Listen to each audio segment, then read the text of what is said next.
T&D Sports, an exclusive video broadcast.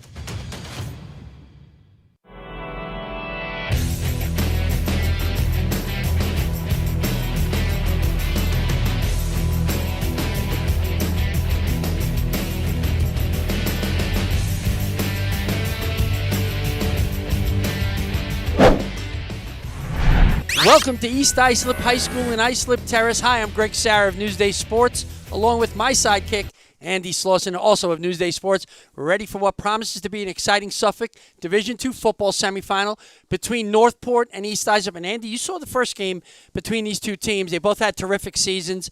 East Islip took them out the final game of the season to get the top seed, but they're back. This should be a great rematch. Greg, that game was 7-7 at the half. East Islip played power football in the second half. I expect more of the same tonight. You know, I expect the same thing. We should see some fireworks. Both teams can score a lot of points. Both teams can play aggressive defense. We'll see. There'll be some surprises on the defensive side for Northport tonight. When we come back, we'll meet the coaches. Jump shot, leave your knee shot? We've got specialists for that. Face down after that face off? We've got specialists for that. Half pipe leave you full of pain? We've got specialists for that. Orlin Cohen's top orthopedic team has specialized expertise and extensive training from the nation's premier programs in sports medicine, knee, shoulder, hip, spine, hand, foot, and ankle, so you can feel better faster.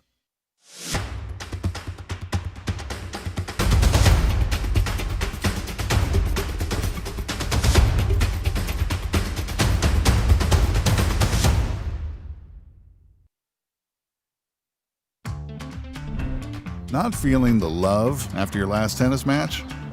We've got specialists for that. Running for the train, derail your knee? We've got specialists for that. Diving after that grounder, leaving you grounded? We've got specialists for that. Orlin Cohen's top orthopedic team has specialized expertise and extensive training from the nation's premier programs in sports medicine, knee, shoulder, hip, spine, hand, foot, and ankle, so you can feel better faster. Welcome, Coach Campbell.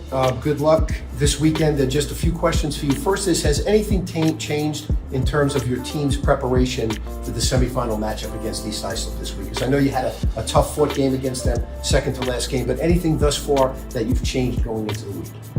Well, not really. I mean, we've had the approach all year that we're trying to go 1-0 this week.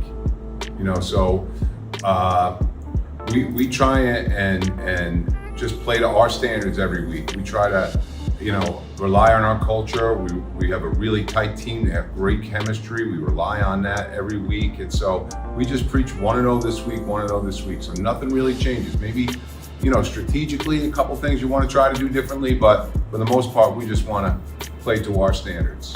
And what's been your message to the players thus far, or what will it be during the course of this last week of preparation? Well, my feeling for them is this game for us, like you said, we had a tough game with them last time. They're a really, really good team. They're a physical team. But I mean, it was 28-21 with 7 minutes to play. For us, our focus has to be on our communication, on our attitude, and our execution. If we can play to our standards in those 3 areas, we'll have a shot. And what stands out most about their style of play, if you had to pick just one thing? Well, it's hard to pick one thing about them. Can I pick 2? They're big and they're fast. Gotcha. Now, usually in a season, there's a turning point where the group comes together. Has there been that one unique point during the course of the season where you got a sense that the team was really gelling and coming together and it was going to be a special year? Well, when we went over to Hills East in week 2, and we played really well. We might have caught them in a moment, I don't know. But we played a great football game, and then we started to believe in ourselves, and we knew, it was just gonna get tough, we're gonna continue to get tough, and I knew that if we got through Huntington, that we might have a chance to do something special.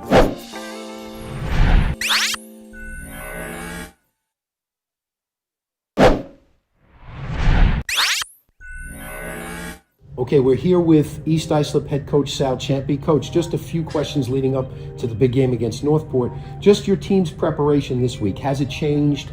Did you do anything different? How did you approach the game against Northport? Because I know just a few weeks ago you had to play them again.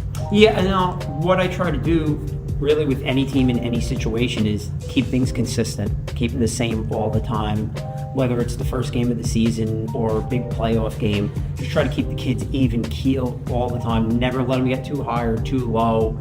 And we expect to be in these situations every year, and you hope that the kids can keep the heartbeats nice and slow and do the job in the game. Gotcha. So based on that, I would say what has been your primary message to them this week thus far? Just business as usual. You prepare for it like any other game. Just because it's a big playoff game doesn't make your job any different. That's the same way in life. You're gonna have ups and you're gonna have downs. If you can stay somewhere in the middle most of the time, you'll be able to deal with all of that. Gotcha. Now, I know you have a lot of respect for Northport and their head coach, but what specifically about that style of play stands out to you, and how do you plan on countering it? Well, listen, they have certain core things that they've always liked to do offensively. They've branched out from that a little bit this year because they're so talented with their skilled players, and they're very well coached. They're out year in, year out. They're a consistent program. You never see them with any kind of valley, right? They're always pretty good. And this year, with some of the talent that they have, they're obviously better than good. Last one. In terms of this season, was there one turning point or moment that you said, wow, the group really came together and as a group, and you said, wow, this is going to be a special year? Well, I don't know to think like that, but I think the last 2 years off our roster, we've lost 11 Division I athletes. Lacrosse, baseball, and then, with Sebastian Regis obviously playing football at Stony Brook. And we had a lot of kids in the first game this year playing a real game for the first time. And our first half of our first game against Belport was the worst half of football any of my teams played in 25 years. We were down 10 points at halftime, and we kind of looked at each other, circled the wagons a little bit, calmed the kids down, and the second play of the second half, Jake Simmons had a 50-yard rushing touchdown, and we were off to the races. And just kind of, from there, we built on that, and we've obviously had a great year, and the kids have grown up a lot.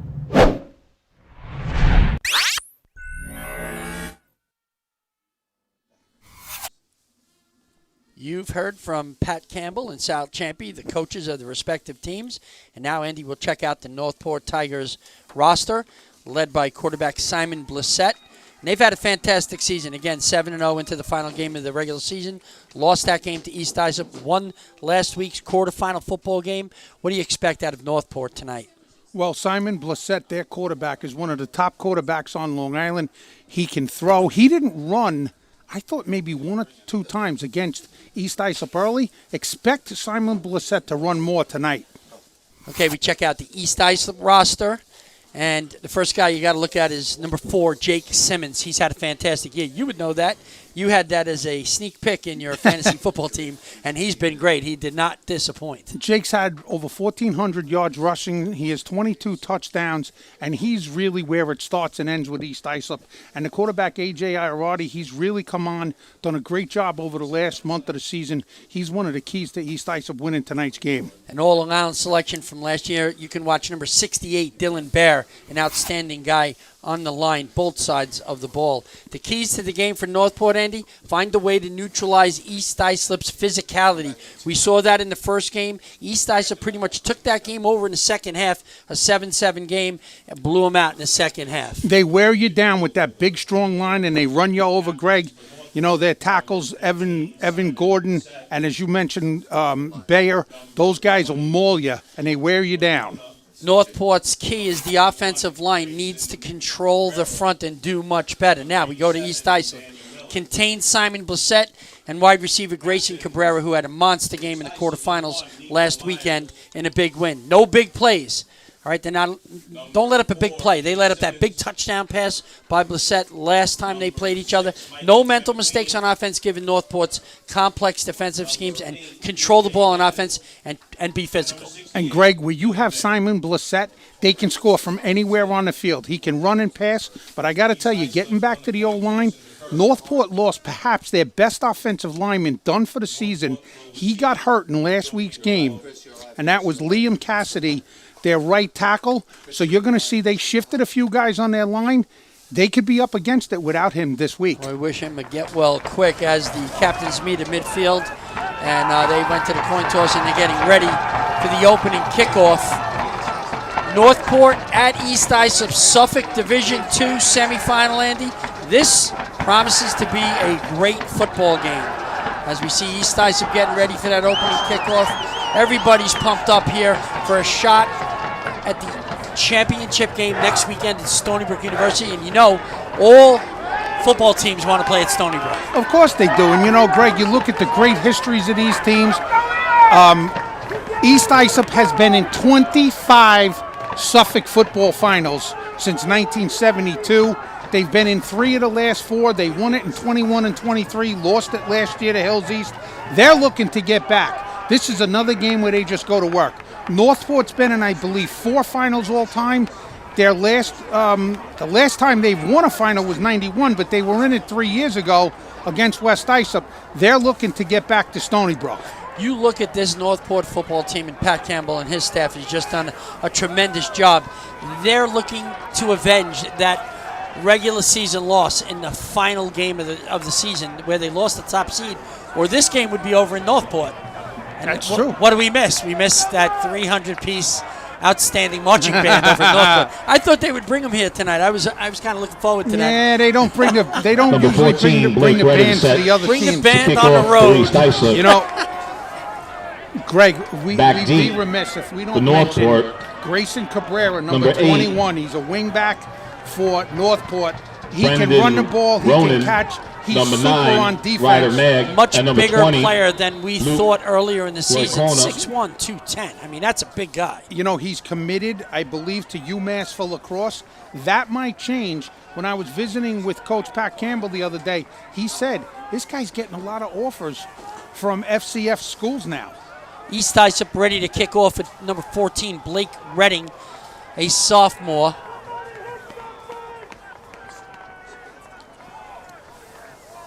Waiting for the referee's signal, and we're ready to go. Redding's kick, a short pooch kick, gathered in at the 30-yard line. Number 14 from Northport, he'll take it out to around the 38-yard line. Nice return there by Reese Chow. Simon Blissett. Now we check out the offensive starters for Northport. Simon Blissett at quarterback, Grayson Cabrera running back, and Luke Boyacano at running back. Sean Morrissey, receiver, junior. Danny Miller, tight end, senior. Sean Big Red Alberti, offensive guard, senior. Jack Croman, guard, sophomore. Ray Gill, tackle, junior. Umar guard, junior. Tyler Sandizi, center, senior. Northport comes up to the line of scrimmage. 1st and 10 at their own 38-yard line. Single back, shotgun formation with Simon Blissett, number 15, and he's back to pass. And the ball's batted down. Outstanding play. Great penetration, Andy, by number 30, Jovan Bonilla. Jovan Bonilla was originally a Central Islip kid, and he played at St. John the Baptist for 2 years. And now he and his mom moved to Islip Terrace this year, and he has been a great addition to the East Islip defense. Great penetration by Bonilla. It'll be 2nd down and 10 at the 38-yard line of Northport. Blissett in shotgun. The single back. To his left is no, it is not. It is Luke Loyacano. Inside handoff. Loyacano goes around the right side, and he busts it upfield for about 9 yards, Andy. He's going to be facing a 3rd and 1 from the 47-yard line. Let's see that again. Gain of about there's a nice 9 job yards there. On the play. Brings up 3rd down and inside about 1. handoff. comes inside, a big block by number 51, and I thought that was outstanding by William Morrell. 9-yard gain, Andy, 3rd and 1. Morrell is a 5'9", 170-pound kid. They just moved him inside. Now he is a guard. Did a great job on that block to spring his back for 9 yards. Single back is Grayson Cabrera. We just talked about him. Expect something inside handoff, and it will be to Cabrera.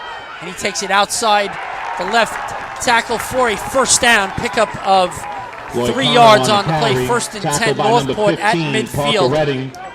Along with number 6, Mikey Tremaglini. That run, though, was good for a Northport first down. They get a nice seal on the edge, and Cabrera does the rest. Tackle made on the play by Mikey Tremaglini, the inside backer for East Islip. Mike Tremaglini's had an outstanding season as a tight end, as a linebacker. He's a senior captain for East Islip. 1st and 10, Northport comes up to the ball. First possession. You're watching Suffolk Division II semifinal football here in East Islip.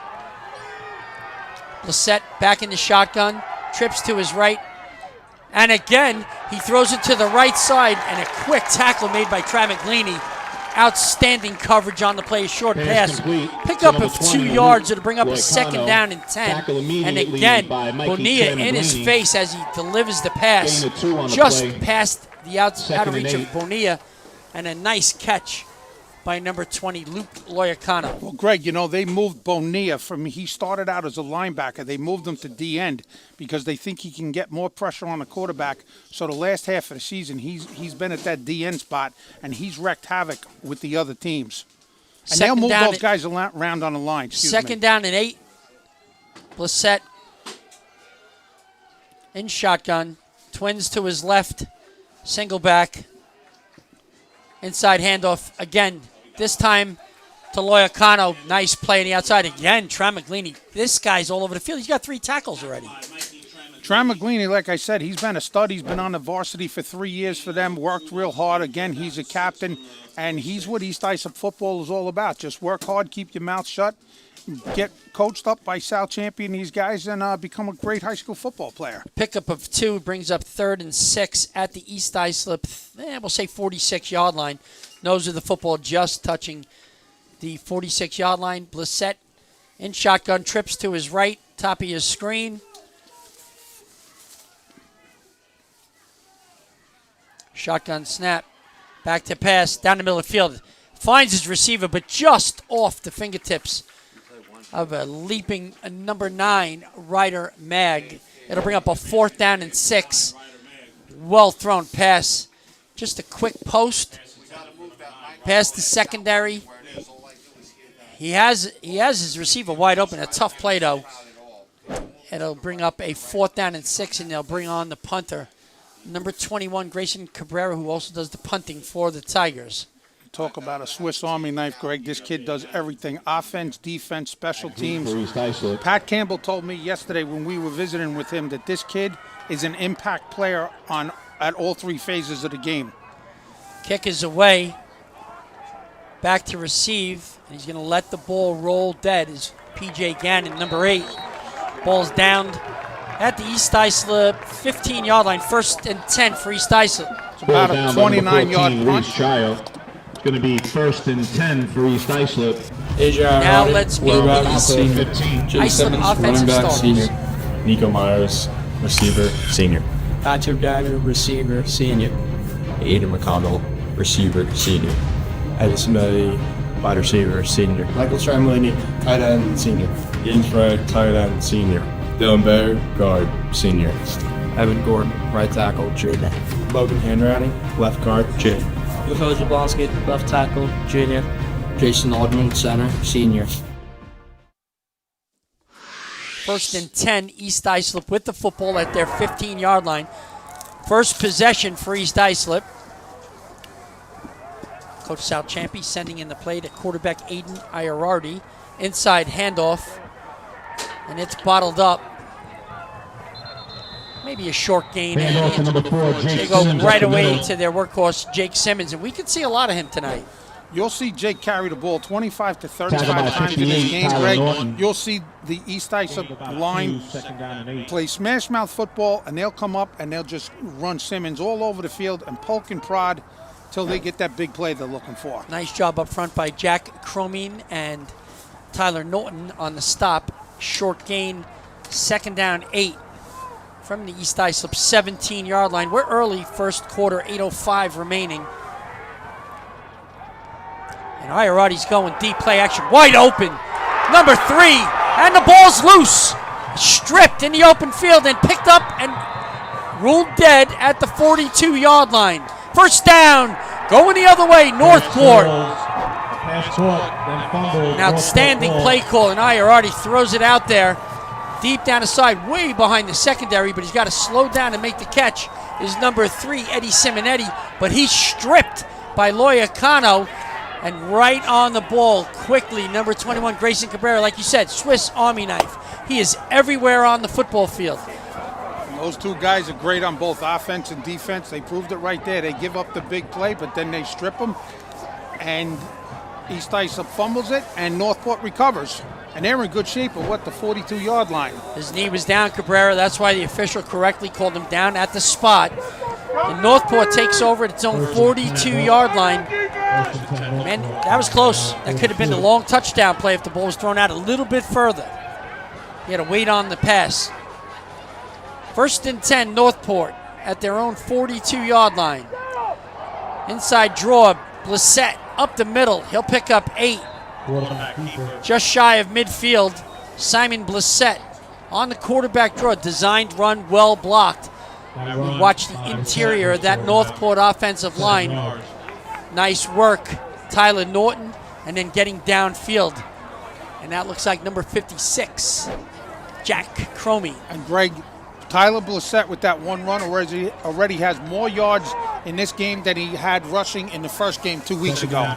So maybe they found something on film where they can utilize the quarterback draw a little bit more. 2nd down and 3, Blissett in shotgun. Nice pass across the middle, and he finds his receiver, Grayson Cabrera, on a slant. Pickup of, let's say, 10 yards. First down, Northport. This kid really zips the ball in there, Greg. He is a special talent at quarterback for the Northport Tigers. Real nice pocket, and he delivers a strike to Cabrera on the coverage and making the tackle, number 31, Ian Fry. First down and 10. Good protection that time by the Tiger line. 1st and 10 at the 43-yard line. Northport working from our right to left. Motions out Loyacano. Quick pass to the outside.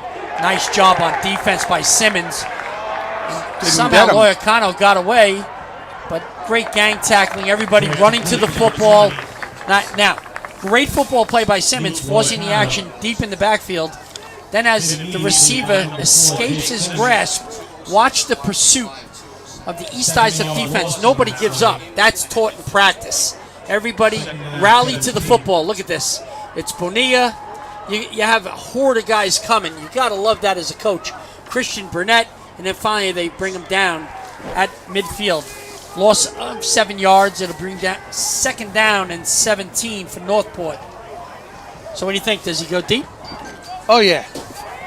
Watch for 21 on the outside. Simon Blissett not afraid to air it out. One of the county leaders in passing yardage and touchdowns. Again, the designed quarterback draw sniffed out by number 51, Evan Gordon. Outstanding tackle. It'll bring up a 3rd down and 13. Evan Gordon, a junior, 6'2", 200 pounds. Became a starter this year. Really came around, doing a great job. His uncle and dad both played here for East Islip in the 90s. It's a great job by Gordon. He doesn't make that tackle. They had Cabrera downfield making a block on one of the guys in the secondary. That would have went for big yardage. Nice job by Gordon. Brings up a 3rd down and 13. And we know Blissett's going down the field. Let's see what kind of blitz package South Champion has cooked up here.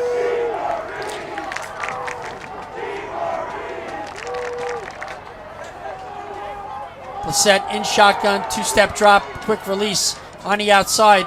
Loyacano makes the catch. A pickup of about 10 yards to the East Islip 38-yard line. That'll bring up a 4th down and 6. A well-run route right here. He's wide open. Everybody is behind him. The ball is delivered. They're at about the 38-yard line. 4th down. Do they punt? I don't think so at the 38. I don't think they want to put the ball back in the hands of East Islip. Looking for a short route, maybe another slant pattern to one of his receivers. Maybe top of the screen, trips at the top of the screen. Try and draw him offsides, get a penalty, and then you only have one. I don't know. The crowd's getting loud here. You listen to this East Islip crowd, they are into it. The set back to pass, 4th down, incomplete. Off the hands of Grayson Cabrera, and East Islip will take over on downs at their own 38-yard line. 3:43 remaining here in the first quarter. East Islip, Northport locked in a scoreless semifinal in Suffolk Division II. Don't forget, Greg, this was a... Sean Alberti, D-line, senior. Peyton Hamada, defensive line, senior. Jack Croman, defensive line, sophomore. Tristan Magro, linebacker, junior. Daniel Miller, linebacker, senior. Tommy Zarcone, linebacker, junior. Carson Child, defensive back, senior. Grayson Ironman Cabrera, free safety, 2026 senior. Luke, it's a nice day out with Acno, DB, senior. Sean Morrissey, defensive back, junior. Reese. East Islip inside handoff to Jake Simmons, and then he gives it to Nico Myers. On the crisscross, picks up 4 yards on 1st down. We met the Northport defense. Nice job, fellas. I love that look, giving everybody an opportunity to be in the spotlight. Nice job by TV Sports here, National Football Foundation. Your game of the week here in East Islip. Actually, it's in Islip Terrace, home of East Islip football. 2nd down and 6. East Islip working from their own 42-yard line. Andy, I like that play. Just throw them off a little bit, make it look like they're giving the ball a little misdirection to Simmons, and then he gives it up to Myers. Nico Myers is outstanding running back. Great compliment to Simmons. Myers, the deep back, takes the handoff, and he'll get about 4 yards to bring up a 3rd and a long 2. 3rd and a long 2. East Islip out to their 47-yard line. It's a big play early, Greg, right here.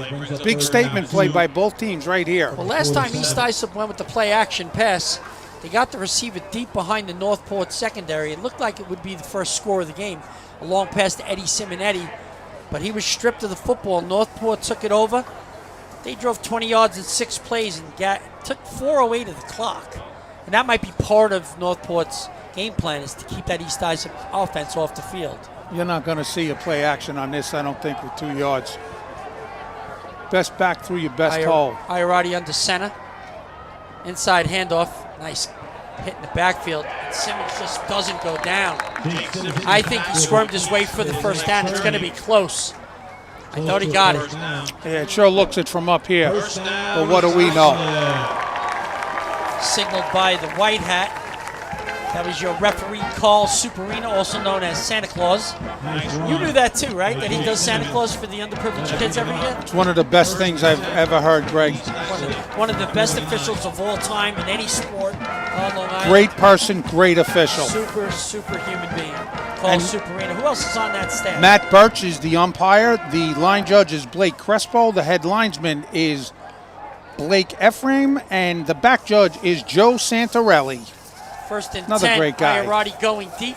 Nice throw down the field. Stripped away at the last second from Simonetti. Ball was right on target. An outstanding play by number 38 of Northport, Dan Acosta. He's another stud for Northport in their defensive secondary. But, Greg, I'm going to tell you something. He didn't that pass wasn't completed, but Iorati's thrown 2 long passes, both nice passes in this game. We talked a lot about Simon Blissett, but I tell you what, Iorati has thrown some beautiful throws downfield and way downfield. And, you know, he didn't have a chance last year playing behind the great Thomas Costarelli, who started for 3 years for East Islip, but this kid's really come into his own this year and done a good job for East Islip. We've seen that quite a bit on Long Island. Guys stepping in and doing a great job. How about Massapequa with Luke Gargiulu stepping in for Joey Diesso? Oh, yeah. Nice play on second down. Caught in the backfield. Jake Simmons by number 44, Thomas Zarcone. It'll bring up a 3rd down and 10. Just watch the backside pursuit. The handoff right here. Simmons tries to go left, and Zarcone right on his tail. Well done, and they see that in films. And they tell guys, continue to follow the play, pursue, make the play. 2 outstanding game plans. East Islip facing a 3rd and 10 from their 49. First quarter dwindling down under a minute to play. Beautiful night here in Islip Terrace. Fast quarter. Yeah, great quarter. Good football. Timeout. Timeout East Islip. With 43 seconds left. We'll be back. Northport, East Islip, scoreless. Jump shot, leave your knee shot? We've got specialists for that. Face down after that face off? We've got specialists for that. Half pipe leave you full of pain? We've got specialists for that. Orlin Cohen's top orthopedic team has specialized expertise and extensive training from the nation's premier programs in sports medicine, knee, shoulder, hip, spine, hand, foot, and ankle, so you can feel better faster.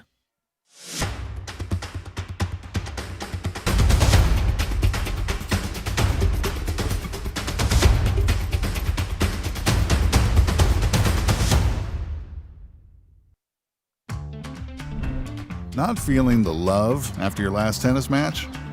We've got specialists for that. Running for the train, derail your knee? We've got specialists for that. Diving after that grounder, leaving you grounded? We've got specialists for that. Orlin Cohen's top orthopedic team has specialized expertise and extensive training from the nation's premier programs in sports medicine, knee. East Islip 3rd and 10 at their 49. Iarati in shotgun looking downfield. He's got a lot of time. Rolls to his right, throws on the run. He's got Simonetti, but Simonetti makes the great catch out of bounds. Going to bring up 4th and 10 from the 49-yard line. What will Coach Champion do? Sends out the punt team. Too early to risk it, right? You have no choice. You're not going for a 0-0 game. When you're at your own 50, your defense is playing well. Owen Madden back to punt, number 11. Just out of bounds. Outstanding catch. Tight coverage. So far, not really what we expected. A lot more defense than offense. You got to be impressed with how Northport's playing the game on defense, Greg, because they're coming at them, they're hitting. But, you know, East Islip just keeps going and going. Good snap. Kick is away. Well done. And he receives it. Fair catch. Now let's see the East Islip defense. Andrew Arena, the end, junior. Dylan Bader, defensive tackle, senior. Benjamin Hillenbrand, nose guard, senior. Evan Gordon, defensive tackle, junior. Nico Myers, defensive end, senior. Jovan Bonilla, the end linebacker, senior. Chris Burnett, linebacker, sophomore. Jake Simmons, linebacker, senior. Michael Charmelini, linebacker, senior. Jay DePinto, corner, junior. Ian Frey, cornerback, senior. Patrick Adams, safety, senior. Parker Redding, safety, junior. Northport 1st and 10 at their own 16-yard line after the Owen Madden punt. 26 seconds remaining in the first quarter. Blissett taking the ball right. They're trying to strip it. East Islip defense all over him as he pulls his way out to about the 20-yard line. Pickup of 4. He got an extra 2 yards on that, Greg. If you see where his forward progress, he looked stopped. He kept those legs going and got a couple more yards. Really strong kid. How big do you have set at? Is he 200 pounds? He's 6'1", 200. Yep, with a cannon of an arm. Well, that'll do it here in the first quarter in Islip Terrace, Suffolk Division II semifinal. Northport 0, East Islip 0. We'll be back. Experience. Trusted. Proven. Excellence.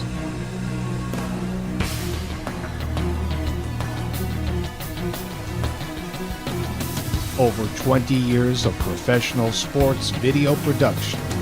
The industry standard. T&D Sports Video Production.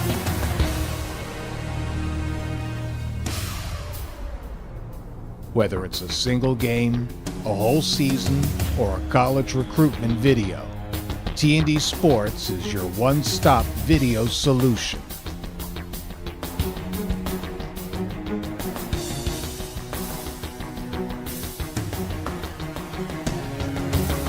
T&D Sports Video Productions.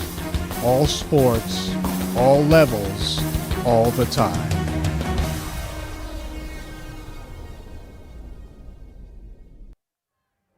Greg and Andy, great first quarter so far. It's like two prize fighters feeling each other out. Like the game plan for East Islip to go up top twice. You know, unfortunately one drop, he was open, and the other one a fumble, but looking forward to the second quarter. Should be a great one. Thanks, Len. Len Genova, our sideline reporter from the National Football Foundation, doing an outstanding job. Northport, 2nd down and 6. Lissette in shotgun, inside handoff to Loyacano. Nothing doing. He might have picked up a yard or two. That interior of the East Islip defense just really hanging tough, Andy. Well, 68 Bayer just stood his guy up and drove him straight into the backfield, and that opens things up. You know, when you're trying to block Bayer, 68 with 2 or 3 guys every time, it frees up Bonilla and some of the other guys to get in there. 3rd down and 5 for Northport at their 21-yard line. Lissette has gone to the air with short patterns and been successful.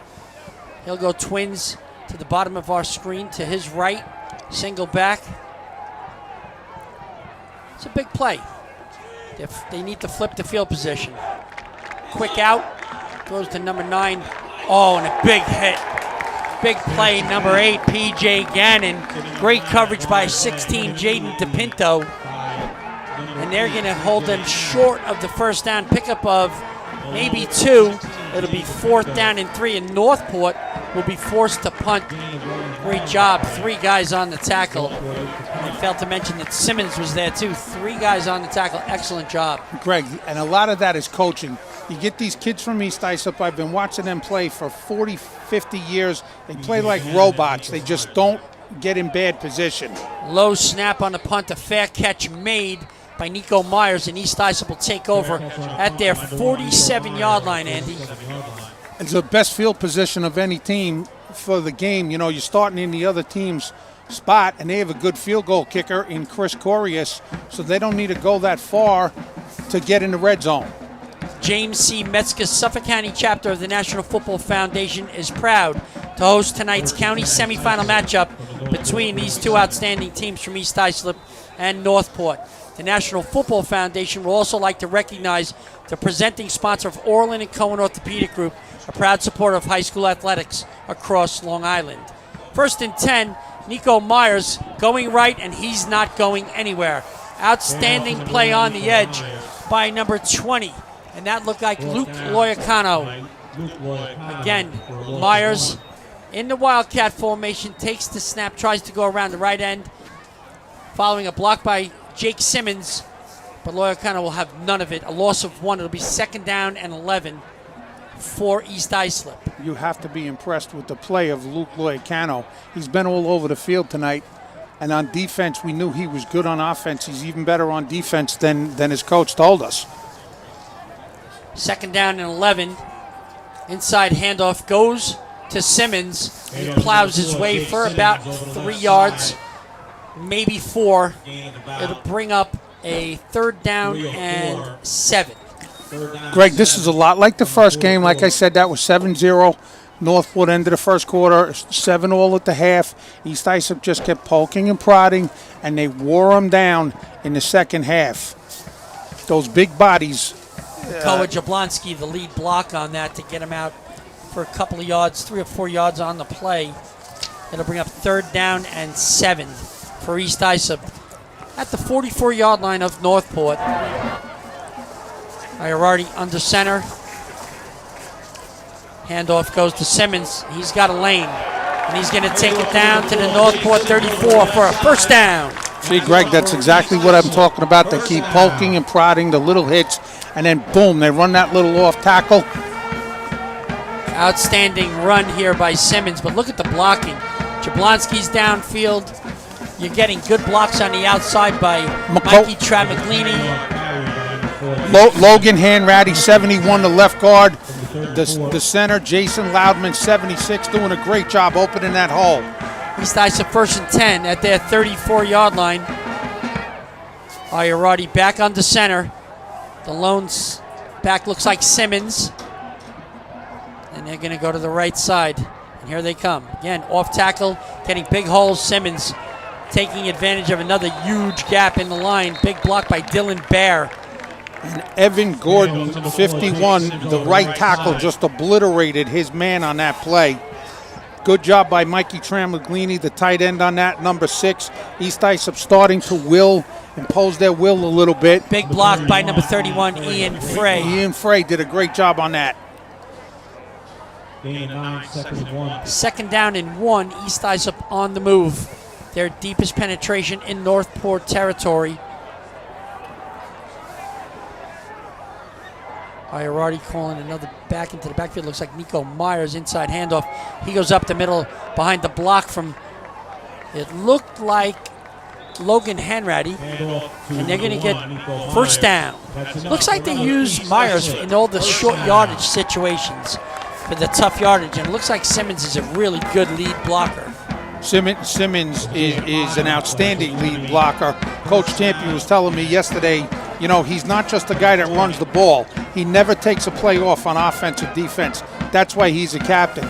You know, getting back to Logan Hanratty, he's a junior, a guy that they didn't really expect much from. He's had a great year, a 5'9", 240-pound fire plug, and this kid just does his job and opens up holes for the East Islip backs. 1st down and 10, ball at the 20-yard line of Northport. East Islip on the move. Handoff, Jake Simmons again over that right side. And he's stopped, but not after a 5-yard gain. Bayer, that was Bayer, the center. Loudman did a good job. Jason Loudman, 68. Dylan Bayer, again Evan Gordon. And these guys are opening some big holes now. Tackle made by Reese Chow. 2nd down. 5. Yeah, Reese Chow filling in for his brother who's injured tonight, not playing much, if at all. Tristan Magro in on the assist. 2nd down and 5 for East Islip at the Northport 15-yard line. We're scoreless here midway through the 2nd quarter of what's been a great football game.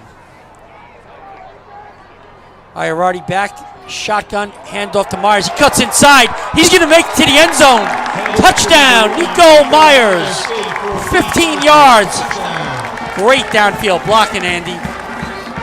You know what? Every guy in that line did his job, Greg, from tight end to tight end.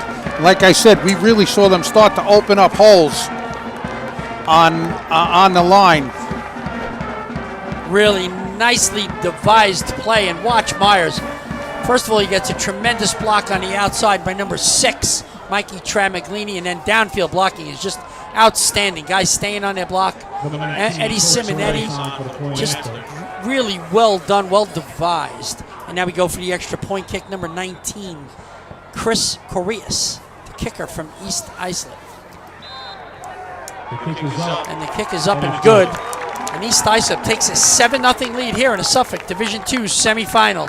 An outstanding drive by East Islip for the 7-0 lead. And Andy, that play went 7 plays, 47 yards, capped by Nico Myers, 15-yard touchdown run. We'll be back. Not feeling the love after your last tennis match? We've got specialists for that. Running for the train, derail your knee? We've got specialists for that. Diving after that grounder, leaving you grounded? We've got specialists for that. Orlin Cohen's top orthopedic team has specialized expertise and extensive training from the nation's premier programs in sports medicine, knee, shoulder, hip, spine, hand, foot, and ankle. So you can feel better, faster.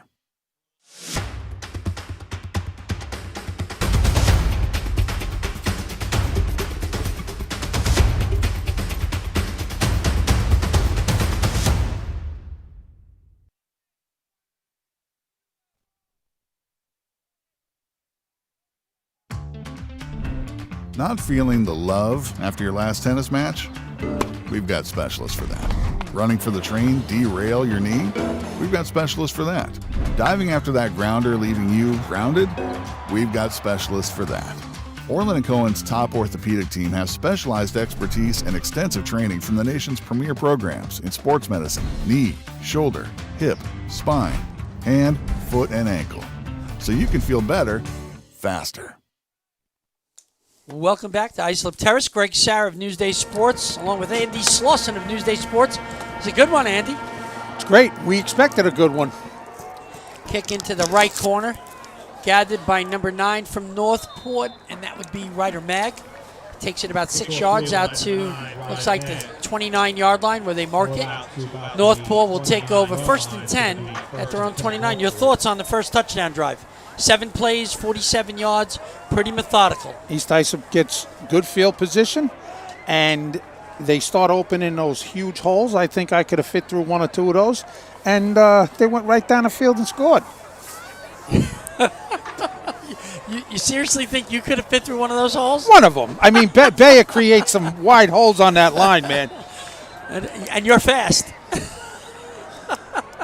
Yeah, I wouldn't say that, but I love it. 1st and 10, Northport at their own 29-yard line. They trail East Islip 7-0 here in the Suffolk County Division II semifinal football game in Islip Terrace.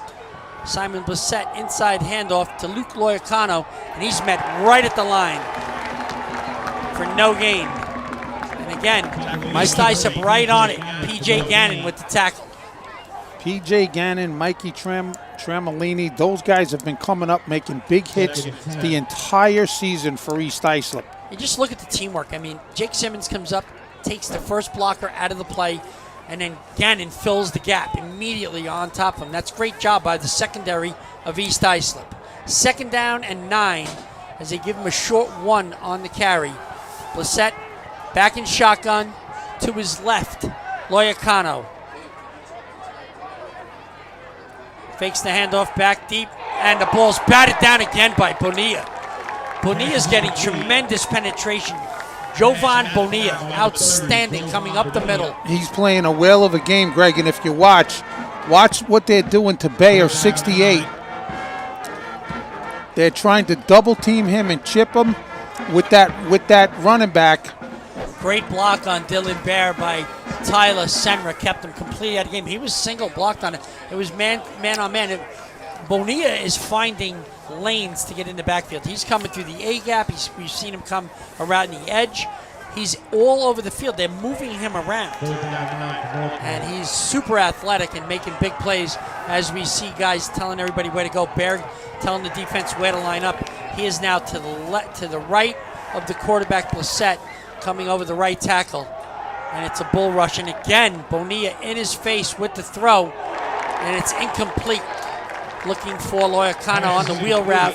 Down the visitor sideline, and nice play by number 16, Jaden DePinto. Again, look at the pressure here. I mean, Bonilla's in the air, and then he gives him a little shot. And he came from the other side that time, right, Greg? And the throw is right on the mark. But look, East Islip's got 3 guys back in coverage. It's not just DePinto, but you also have Parker Redding back there and P.J. Gannon. And again, Northport is forced to punt. They do not answer East Islip's touchdown march. And this could turn into a problem for the Tigers. They go 3 and out on that one. But a lot of football left. Punt taken down field at around the 33-yard line. Nice return up to the 45. Well done by number 8, P.J. Gannon, where East Islip will take over 1st and 10 at their own 45-yard line. Andy, a cool thing. Northport's starting tight end and linebacker Danny Miller is the brother of the 2022 National Football Foundation top scholar athlete, Andrew Miller. Andrew was an outstanding multi-sport athlete here who is currently playing lacrosse at West Point. That's impressive. It's quite an accomplishment to win the National Football Foundation's top scholar athlete award. There is 1 scholar athlete selected from each school in the county, and from that group, a distinguished group of coaches then select the Golden 11 and eventually the top scholar athlete. So out of approximately 1,600 athletes that play varsity football, Andrew Miller stood out. Handoff, what a hit on Jake Simmons, and recovered by number 5, Peyton Hamada. And we're going to see that again. Peyton Hamada, the nose guard, he's a wrestler. You know, you take those tough wrestlers coming right down the line, and he makes that. 21 made that hit, Greg. Helmet right on the football. Who makes the hit? Textbook tackle by Hamada. And Simmons has the ball jarred loose. It is 1st and 10, Northport at the 43 of East Islip. Do you think he goes for the touchdown right away? He does. He does, but Greg, who made that hit? Number 21. Grayson Cabrera made that hit. He stuck him to get the ball out of there. And Hamada made the recovery. Hamada, one of those tough wrestlers coming down the nose guard, making that play. I mean, Cabrera's impressive, huh? All over, just like Coach Campbell told us. 1st and 10. Again, Blissett takes the ball up the middle. He's met at a 40-yard line of East Islip. Pickup of 3 will bring up a 2nd down and 7 for Northport. I tell you what, Grayson Cabrera just turned the complexion of this game. East Islip just took the lead the last possession. Looks like they're going to start something again, possibly go up 14. Cabrera gets that hit, turns the game around. Let's see how the East Islip defense answers. The best thing for Northport to do here is bleed the clock, score a touchdown, and go into the half tied at 7. We'll see how Pat Campbell and his coaches play it. Blissett back in shotgun. To his left is Loyacano.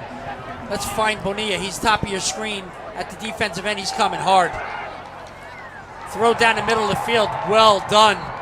Caught by number 87. Danny Miller. Hey, how about that? Right on time. We just talked about him and his brother being outstanding scholar athletes. And here you go with the big play from the 40-yard line. A big pickup of 14 yards. 1st down. How about Miller? Has a 102.7 average in school, takes all AP classes, and he's a candidate for the LeBou Award given to the top scholar athlete by the Suffolk Football Coaches Association. Outstanding play, and Northport would be wise to keep throwing those routes underneath the East Islip secondary, which has blanketed the Tigers' offensive passing scheme, and there's been nowhere to run. 1st and 10, though, the down 7 at the 27-yard line of East Islip. Again, it's Loyacano. Nowhere to go. Tackled by Dylan Bear and a host of East Islip players. You got 4 or 5 guys in there. Again, Gannon coming up from the secondary with a lot of help. East Islip getting good penetration in there, Greg. Standing guys up at the line of scrimmage, and those linebackers and those D-backs coming up making the hits. You look at the pursuit from the backside. Parker Redding right on his heels as he's trying to cut it upfield. Well-designed defense by South Champion and his coaches. Brings up a 2nd down and 10 from the East Islip 27-yard line. Northport looking to break the ice. East Islip's defense has looked impenetrable in this position after a fumble recovery by Northport. Blissett back to pass, big penetration, and he throws balls tipped up in the air. It's going to be picked off and dropped. Wow. One of the easiest ones and the hardest ones to catch. Ian Frey is going to look at that and say, how did I not hold on? Watch this penetration. Unimpeded to the quarterback, number 51, Evan Gordon. The ball gets slapped up in the air. Frey says, oh, that's mine. No, it's not.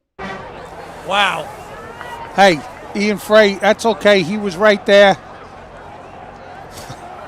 And look at the pursuit. Gordon stays on him, forces the ball to get popped up in the air. Big plays coming up here because you know this. Frey needs to catch that. This 2-down territory at the 27 now. And he's been playing a great game. That whole secondary has been doing a great job. 3rd down and 10. Northport at the East Islip 27-yard line. 2:25 remaining here in the first half. Timeout. Northport. When we come back. Jump shot, leave your knee shot? We've got specialists for that. Face down after that face off?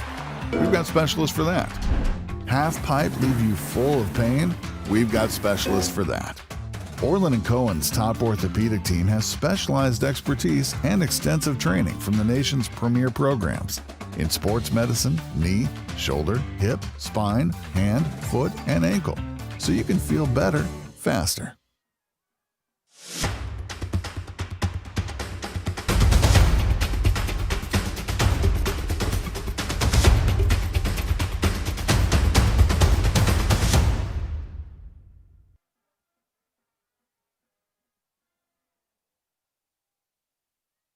Okay, key time right now, the middle 8, the last 4 of the second quarter and the beginning of the second half.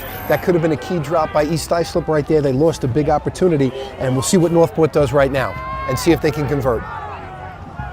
Thanks, Len. And right on it, when you look at this football game right now, the turnover that East Islip capitalized on and then the turnover they did not get there, what does Northport do with another opportunity?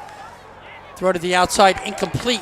4th down and 10 from the 27-yard line. And we have a flag. We have a hold on the Northport offensive line. What will Coach Champy do? Will he march them back 10 yards and make it a 3rd and 20? Or will he decline it? It looks like Carl Superina says, the white hat, it is declined. So to bring up 4th down and 10 from the 27-yard line. Of course he's going to decline it. You're not going to give Blissett 2 more chances to go 20 yards. You're going to take your shot, give him only 1 chance to go 10 yards. He doesn't have enough time in the backfield to set up to throw deep. East Islip is finding lanes to the backfield. They're shooting gaps. They're coming around the edge, and he just needs to get out of dodge. And even stepping up in the pocket, sometimes they have guys coming up the middle, unimpeded to the quarterback. The scheme is working for the East Islip defense. A 4-man front. They drop 7 in coverage, but Bonilla just snuck up on the line, and he's coming. Pass out in the flat to Loyacano. He's trying to get down the sideline, and he's going to be just short of the 1st down. They'll turn the ball over on downs as he's tackled out of bounds at the East Islip 20-yard line. A little bit of a rollout. He hits Loyacano coming out of the backfield, and it's a sprint to the sideline, stalked by 3 different defenders, not letting him get to the 17-yard line, and finally tackled by Parker Redding and Christian Burnett. Great job by that East Islip defense. The offense now will take over at the East Islip 20-yard line with 2:12 left in the first half. And Greg, Parker Redding comes from good bloodlines. His uncle was George Tomasini, who was a stud running back and linebacker here at East Islip in the 70s. So he played with Boomer? Yeah. He's the reason why Boomer was great. I'm not saying that. You better not. You'll be on WFAN on Sal, Monday. I think Sal Champy was the reason Boomer I would was say great. Sal Champy, the father. One of the greatest coaches in Long Island history, right? Awesome. In 2 sports, football and baseball. Hand off to Simmons. Over left tackle. He'll pick up 6. It'll be 2nd down and 4. Another nice hole off tackle. And this is what they did to them the last time they played in the second half. They just dedicated the offense to running the football, and this is another big gain by Simmons. Finally tackled on the play by Grayson Cabrera. And Logan Hanratty and Makoa Jablonski had good blocks. Bayer came around from the right guard spot with another good block. 2nd down and 4. Already under center. Hand off to Simmons, and he's got a lane. He's up the middle. And he's in the secondary, and he's going to drag one of the defenders out of bounds to the 49-yard line. Nice job getting a stoppage on the clock. Finally dragged down by Luke Loyacano. A 25-yard pickup. Nice pickup. And he was almost gone. This is what they were looking for. Get into the secondary. Big gain. Out by midfield. And just look at keeps the feet moving. And Loyacano is just hanging on. He's not letting them go. And finally, they get him out of bounds. 1:29 left here in the first half. So, you're Sal Champy. Do you throw or do you continue to run the ball? I don't know. He's the coach. I'm just a guy up here making an observation. He's gonna run the ball. Okay. You heard it here first. Inside handoff. No, it's a fake handoff. He's going to go deep. Another ball right on the money and caught. So much for you being an offensive coordinator, Andy Slauson. I was an old lineman, dude. Nico Myers on the wheel route for a touchdown, 49 yards. Outstanding throw. The 3rd long throw by Iarati. This one gathered by Myers for the touchdown. 3rd time's a charm. We see it again. A little fake handoff right here to Jake Simmons. Holds the line. Got a lot of time, sets up. Nico Myers clears the defensive secondary. Pretty good coverage, just a great throw over the outstretched arms of number 14, Reese Chow. Now on to kick, number 19, Chris Correas. And I was just going to say maybe they're setting Correas up for the field goal. I guess that plan's moot. The kick is up. What a throw. And it's good. A.J. Iarardi making some, oh no, I'm sorry, Aiden making that fantastic throw. I'm going to watch it one more time. Fakes the handoff, sits in the pocket. Look at this protection. Beautiful step up inside the protection, delivers the ball down the field just over the defender's outstretched right arm. And Myers gathers it in for the touchdown. 3 plays, 80 yards, a minute 53. Nico Myers, a 49-yard touchdown catch from Aiden Iarardi. And Andy, that's exactly what Northport did not want to see happen. They were going in for the tying score. Instead, they'll find themselves behind by 14 with only a minute 21 left here in the first half. And you know, Greg, usually football games, close games, come down to about 10 plays in a game. If you make 7 or 8 of those plays, your team's going to win. If you make 5, it's an even shot. And you know what? East Islip has made a couple of the bigger plays so far. This kid Iarardi right now is the difference of why East Islip leads 14-0 with a minute 19 left in the quarter. I can't tell you, I've seen East Islip 6 times this year. I am so impressed with how this kid has matured since the beginning of the season. I thought he played great against North Babylon, and he's playing great again tonight.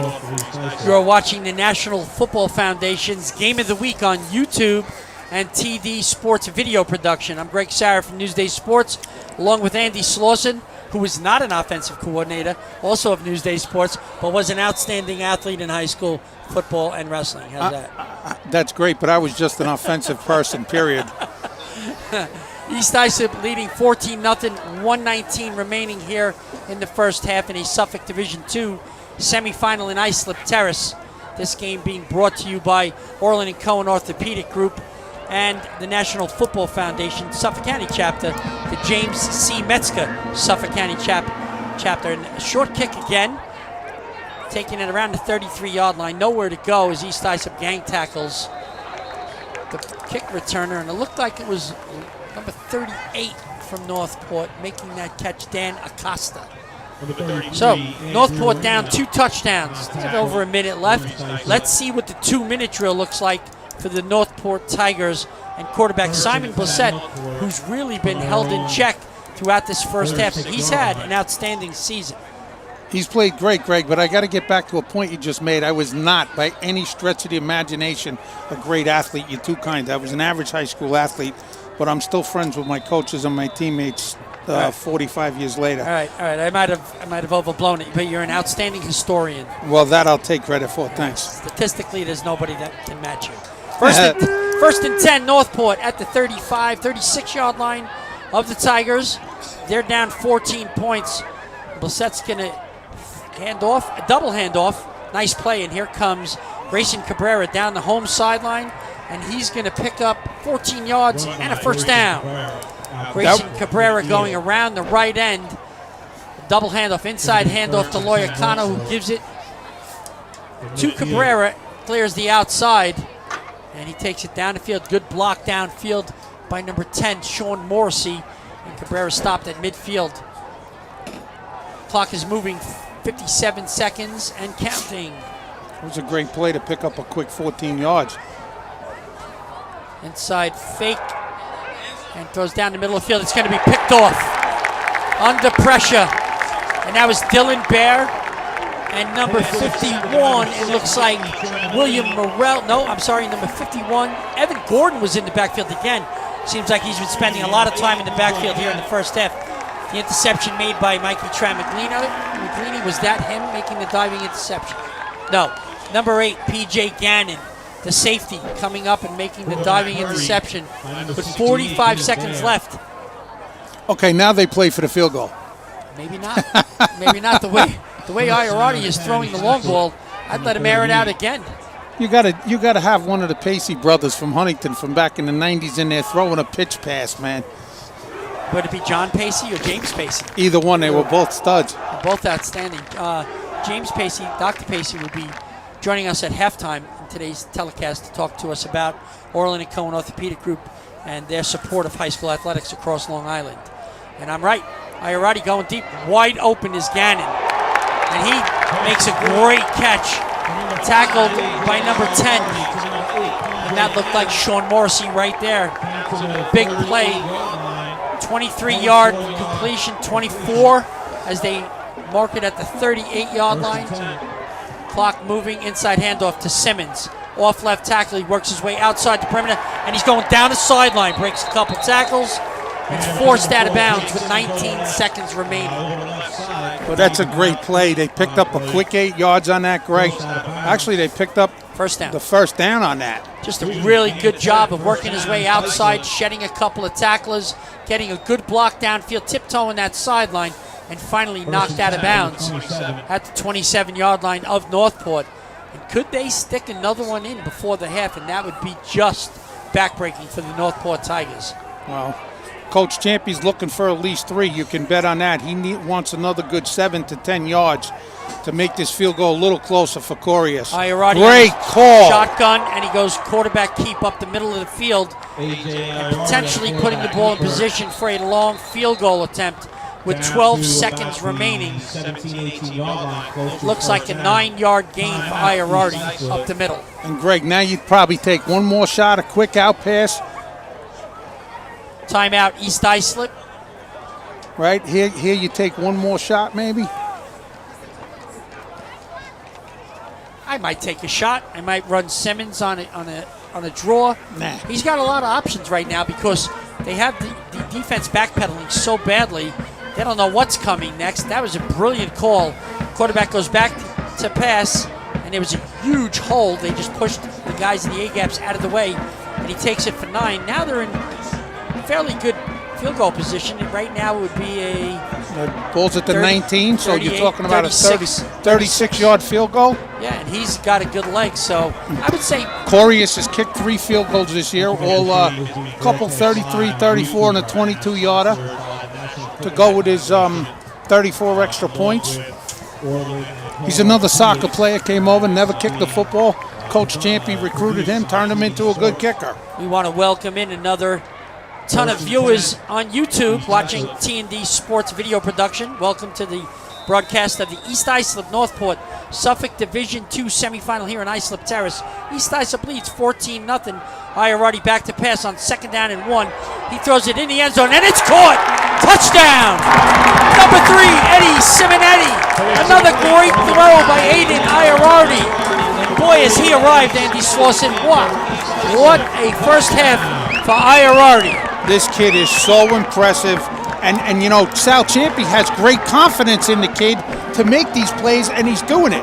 This kid hasn't thrown a bad pass the entire game. No. He's the reason that East Islip's blowing out Northport right now. 2-step drop leads him to the corner of the end zone. Well thrown. Nice job, Simonetti getting open. And now Correas comes on for the extra point kick to make it 21-0.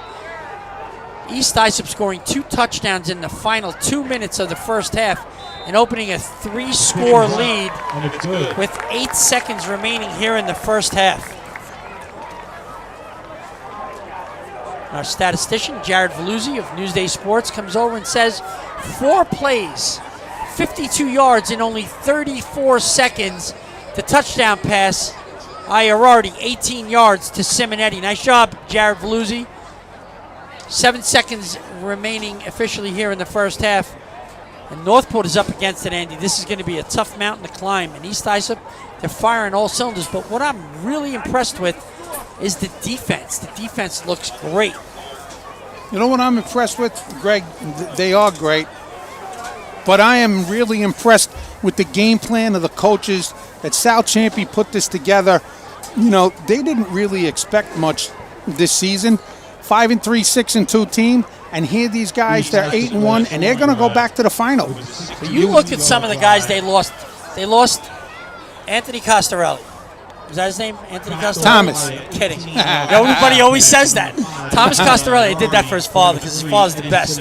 Tommy Costarelli runs Tommy's the best. He runs the youth program in East Islip. But think about that. You lose a kid like Costarelli, a quarterback that dominated all year. Thomas Costarelli was one of the best athletes in Suffolk County football last year, and they didn't get it done. They got to the Suffolk County championship game, and they lost the game they could have won. Now they have the guy that backed him up all last year, didn't get a lot of playing time, was on the scout team, and he was a great learner, and he's showing that tonight. He has come out, and he's been amazing. I keep saying it. I'm just so impressed with this kid.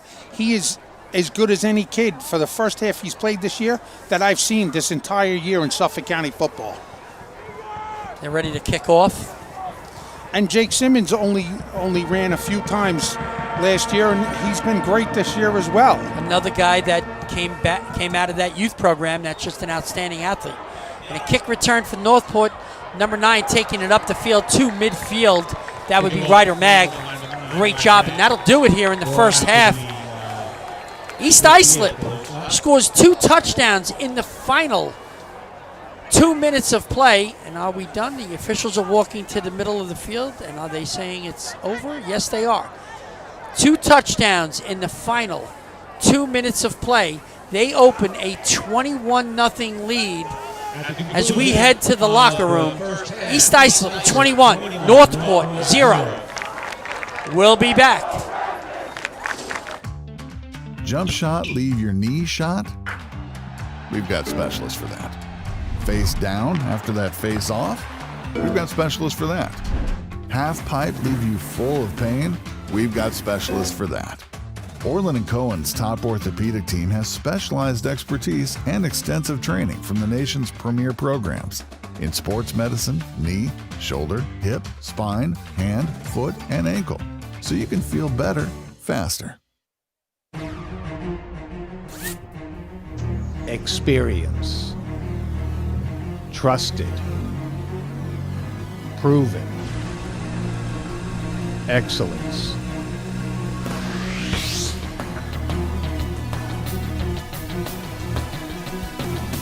Over 20 years of professional sports video production. The industry standard. T&D Sports Video Production.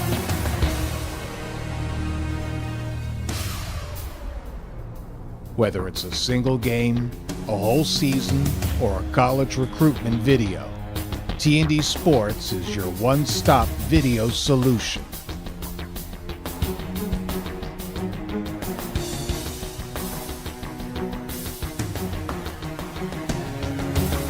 T&D Sports Video Productions. All sports, all levels, all the time.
Not feeling the love after your last tennis match?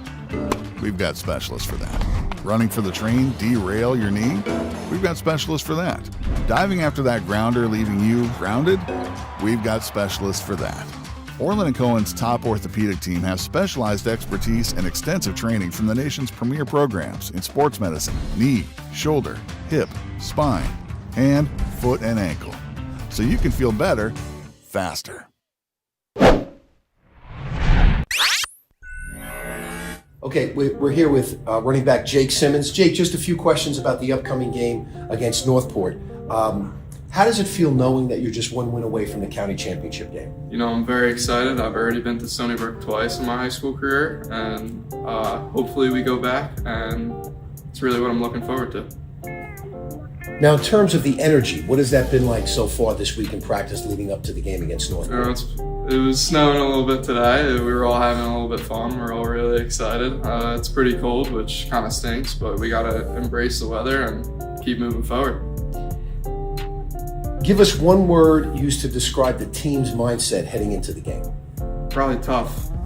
We're trying to really take over the game and stay tough and work through the weather, and that's really it. Now, last one. Who's someone on your team that doesn't usually get the spotlight but has been a key contributor to your success this year? I'm going to say PJ Gannon. He's really making a bunch of plays on the defensive side of the ball. He blocks great on offense as a receiver, and I think he needs more credit. Okay, good luck this weekend. Thank you. Here with Grayson Cabrera, senior, Northport High School. Grayson, welcome. Just a few quick questions. The first is, how does it feel? I know this is a goal at the start of every season to be one win away from the county championship. It feels amazing. I mean, this has always been my dream. Seeing when I was a freshman, seeing the seniors go to counties at Stony Brook and watch them in the stands, I've always had this feeling throughout my high school career that I want to get here, and we're one win away from doing it. And I love my team; they're my brothers, and I'm super excited. I think we could accomplish that. Second, what's the energy been like thus far in practice from you and the team? Oh my God, the energy's been insane. It's so high up, energy. Everyone's coming to practice every day like they want to win every single day, win every rep, every practice like it's their last, and we have a great energy. Yep. If you could pick one word to describe your mindset and that of the team heading into the game on Friday, what would it be? Tough. I mean, we don't have that many people to start with, so people are getting asked to play both sides of the ball, special teams, and everyone gives it their all in every single play, so I just think our team is tough. Last one, who's someone on your team that doesn't typically get the spotlight, but you know has played a key role to your success this year? I have two people, Carson Chayo and Pedro Vimada. They both do so much work that goes unnoticed, and they're both dogs, and I love them. The whole team, they're all dogs. Grayson, thank you so much. Good luck this week. Yes, sir. Thank you. Okay, we're here with outstanding two-way lineman Dylan Bayer from East Islip High School.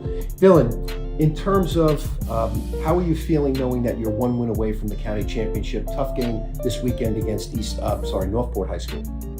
The last 2 years we've had really talented teams and kind of expected to get there. And this year, no one really expected us to have a shot to get there. And now that it's right there at our hands and at our grasp, we want it so bad as a team. So I think that's what really is fueling us, and that's what's most exciting. Now, just talk a little bit about the energy this week at practice. What's it been like thus far? So far it's been great. It's really cold out. The snow's going right now.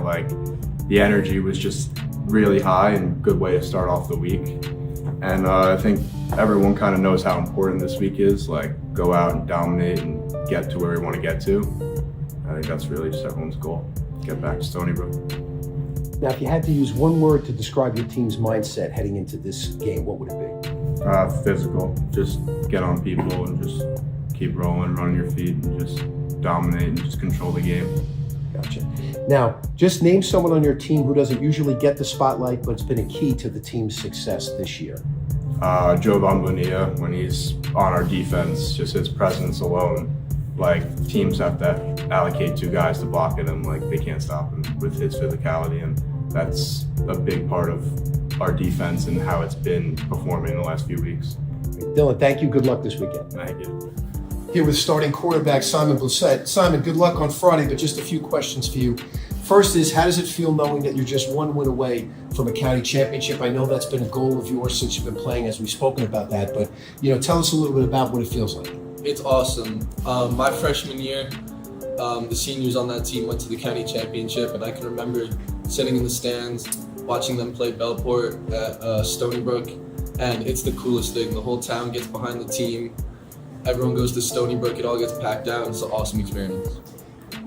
So far, what's the energy been like leading up to this and the mindset of the team going into this game? I know you played East Islip. It was a tough-fought game, but lost the second to last game of the season. So what's the approach been like thus far this week? This week, it's a whole new season. We went 7-1 in the regular season, but that doesn't matter anymore. It's just get 1-0 this week. That's our motto. Just win the day, win the rep, win practice, get 1-0 this week. If you had to pick one word, just one, to describe your mindset and that of the team, what do you think it would be? I'd say resilient. we're down some players, but this team is as close as you can get, and we're ready to put whoever out there. We're all prepared. And just talk to me about one player on the team that doesn't always get the spotlight, but you believe has been a key to your success this season. I think the whole O-line unit, and I'd like to take a shout out to Liam Cassidy. He's a junior, and he's been an amazing player on both sides of the ball, holding it down in the trenches.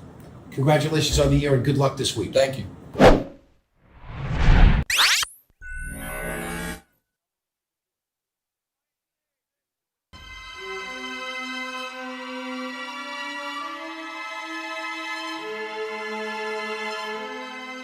Good morning.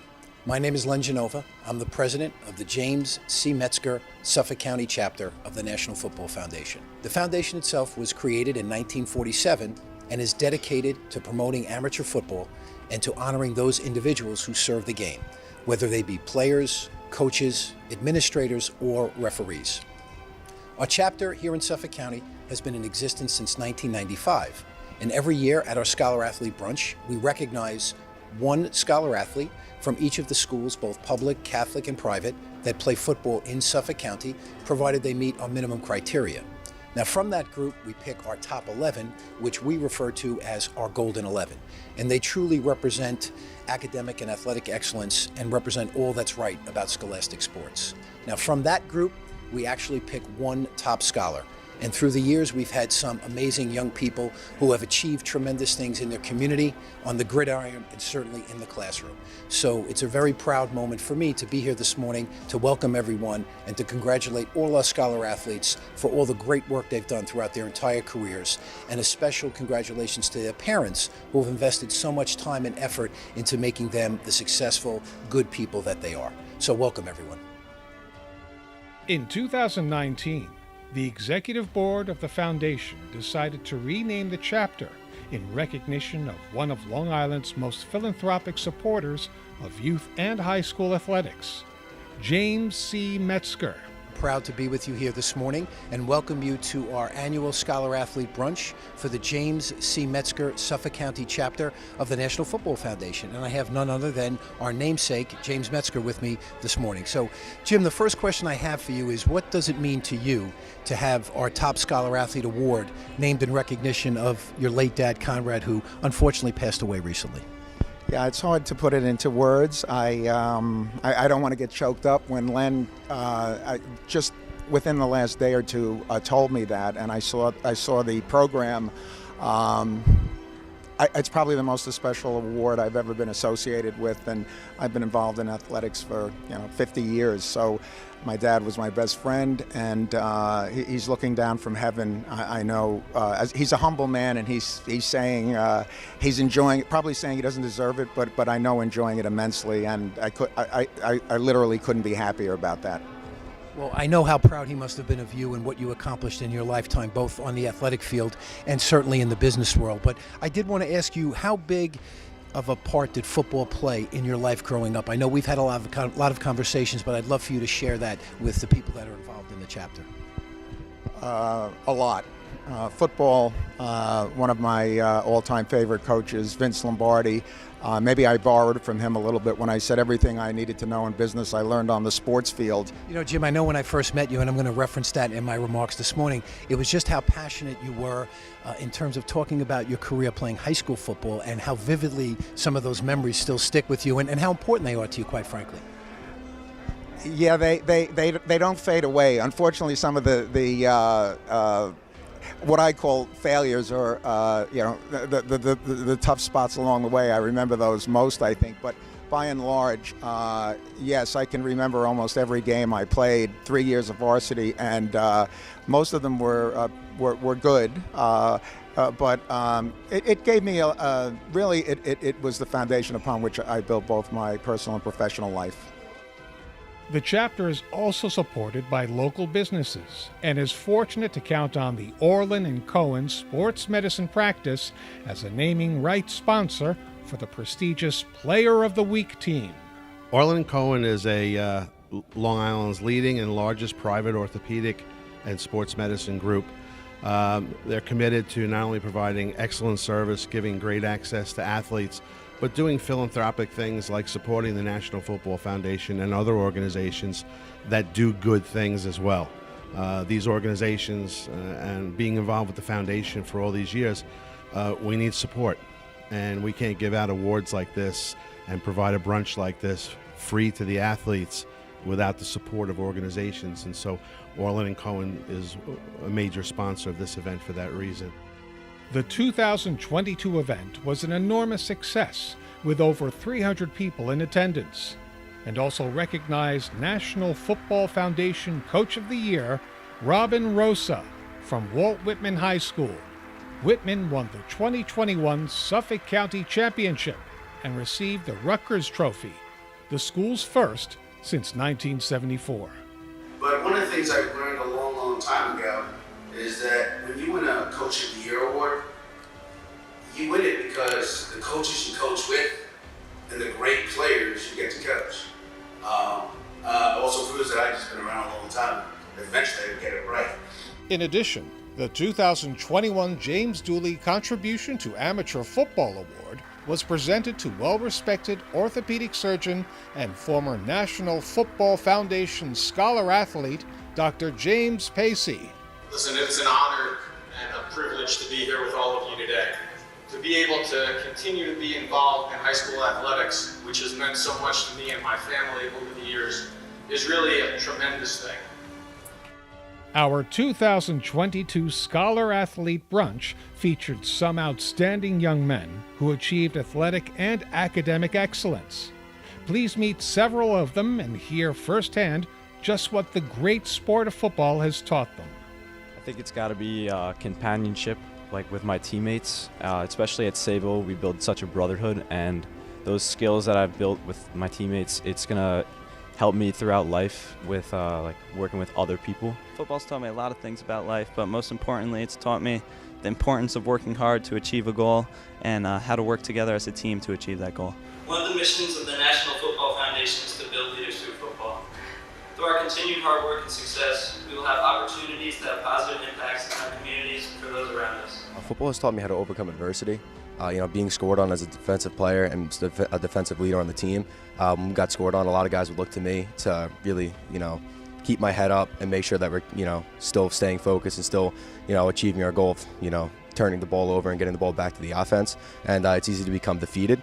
However, football has really taught me how to keep my head on straight and just how to stay focused, keep my head on the goal, and really just focus on keeping the team and our morale high. I think that football has taught me to just stay hard, working hard and be dedicated in everything that I do.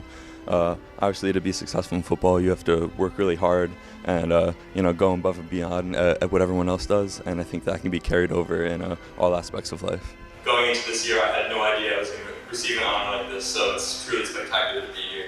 Secondly, I'd like to thank my family. That my family has always pushed me to be my best and work as hard as I can. So sometimes I might think they push me a little bit too much, especially my dad. He's been my coach in all sports, hockey, baseball, football, since I was a very little kid. He's always been there for me, he's always pushing me to be my best.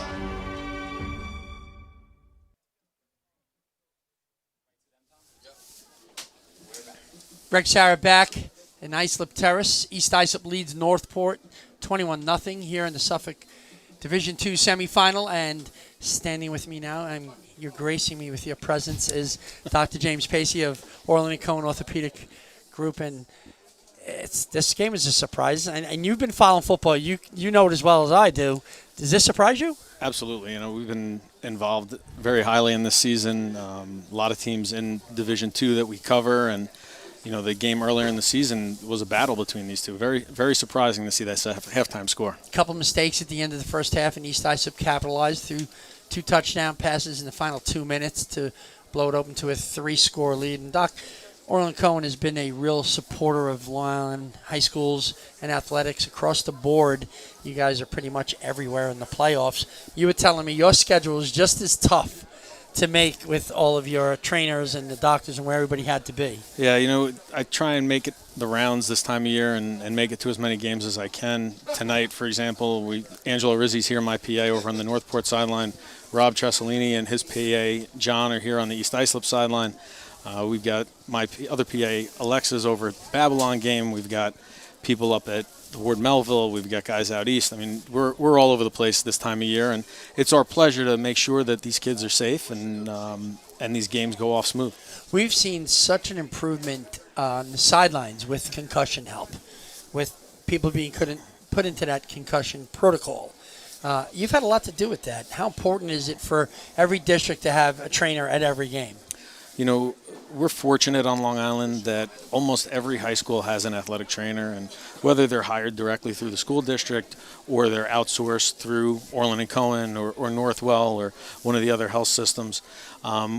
It was a big push when I came back 15, 16 years ago now to make that happen and to really point out how important the athletic trainer is for the safety of student athletes, and having them in the building every day as your safety officer is key to keep these kids healthy and to be a resource for the coaches, for the parents.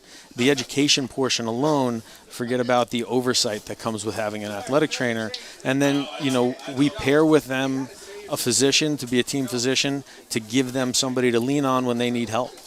So understanding the significance of an injury and the danger in certain injuries, I think we've taken it a whole nother step on where we are with athletic trainers and with care on the field. 100%. You know, if you go anywhere else in the country, this is it, Friday Night Lights, right? Yes. This is what it's all about. And, you know, we want our kids here on Long Island to have that same experience, and we want to treat them like the superstars they are, right? Every Friday night and every Saturday and all week long with the other sports. It's important for them to have the support that they need to be successful. Well, Doctor, you guys have gotten in conjunction with the National Football Foundation to do Games of the Week, to do the girls' quarterback challenge, to do the boys' quarterback challenge. There's a lot of big events. The National Football Foundation has the Golden 11. I know you're proud of all that because you were part of those things. Yeah, you know, it's same with you. Growing up here on Long Island and being a part of the community and playing high school sports, you know, such a big part of growing up. And the experience as a kid here on Long Island, and to be able to come back and support that and to be a part of a team at Orlin Cohen that appreciates how important that is for the community. And we really want to be a leader in the community, but be part of the community. Did you bounce from one game to this game? Did you come from another game? Yeah, I actually started over at Babylon tonight. So we need them to stagger the games, so we could all do that. You know, it would be great. Nassau figures it out a little bit with playing at Hofstra. They can stagger the games, but there's just so many games going at once. It's tough. I love it. I'm doing all 3 Nassau County games on Sunday at Hofstra. Yeah. So what's better than that? And this time of year is great. I mean, between the Hofstra setting, the Stony Brook setting, and what a goal for these kids to reach for, to be able to play in that college stadium in that environment. And it should be just a championship game. I love the home team aspect. I mean, this crowd is massive tonight in Islip Terrace. I mean, I love it. I think it's great. A lot of enthusiasm. Hey, look, no sport galvanizes a community like football. Absolutely. And it's not unique to here. It's all across the country. Having had the experience to train down in Alabama and see what that environment's about. But it's the same thing. It's the heart of the community, and Northport traveled really well. You look over on the other sideline, they've got a lot of fans here tonight. It's just great to see. Well, they need to get it in gear in the second half and make this a competitive game. Doc, thanks for coming on. Appreciate it. You're doing a great job. Appreciate you and TD Sports, and what a great job you guys are doing with these broadcasts, and looking forward to the rest of the ride here for the postseason. When we come back, the second half, Suffolk Division II semifinal. East Islip 21, Northport nothing. Not feeling the love after your last tennis match? We've got specialists for that. Running for the train, derail your knee? We've got specialists for that. Diving after that grounder, leaving you grounded? We've got specialists for that. Orlin Cohen's top orthopedic team has specialized expertise and extensive training from the nation's premier programs in sports medicine, knee, shoulder, hip, spine, hand, foot, and ankle. So you can feel better, faster. Experience. Trusted. Proven. Excellence.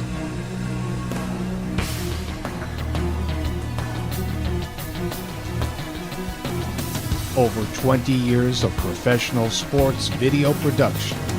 The industry standard. T&D Sports Video Production.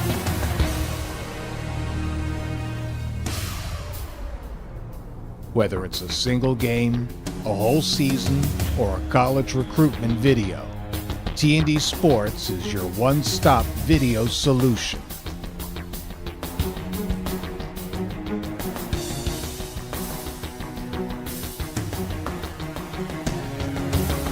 T&D Sports Video Productions. All sports, all levels, all the time.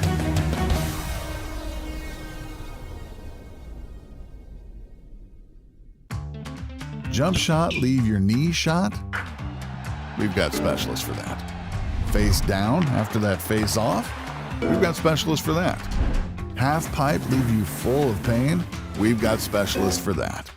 Orlin Cohen's top orthopedic team has specialized expertise and extensive training from the nation's premier programs in sports medicine, knee, shoulder, hip, spine, hand, foot, and ankle, so you can feel better faster.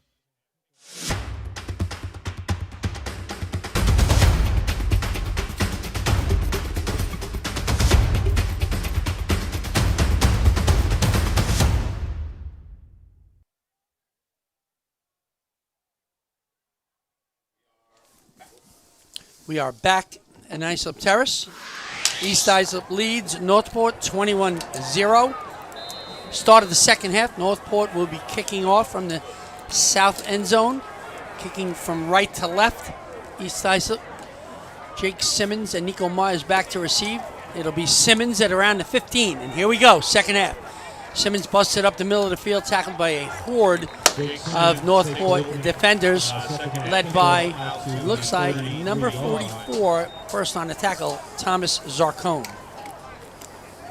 And Andy, Northport is going to need a big stop here on the first possession for the East Islip football team, or this game is relatively over. Greg, what do you tell your kids if you're up by 21 or down by 21 at the half in a playoff game? When you look at that first half, East Islip only had 53 yards in that first quarter. They had over 150 in the second quarter. Big difference in offense for East Islip. I think they really willed or imposed their will in that second quarter on Northport. First down and 10 from the 33-yard line. Simmons will back his way out for about 7 yards, just about the 40-yard line. It'll be second down and 3, and I think you're going to see ball control here. 3-touchdown lead, keep the ball, play keep away. No opportunities from that Northport offense as Iorardi takes the call from the East Islip sideline. Yep, they're going to take their time and run that clock as much as they can, but you don't play here to not to win. You still got to play to win the game, even though you're up by 21. Well, the methodical drive and burning the clock will be a big deal, but here comes Simmons, first down. Tackled by Cabrera at around the 47-yard line. It'll be a first down for East Islip. First possession, second half. East Islip leads 21-0.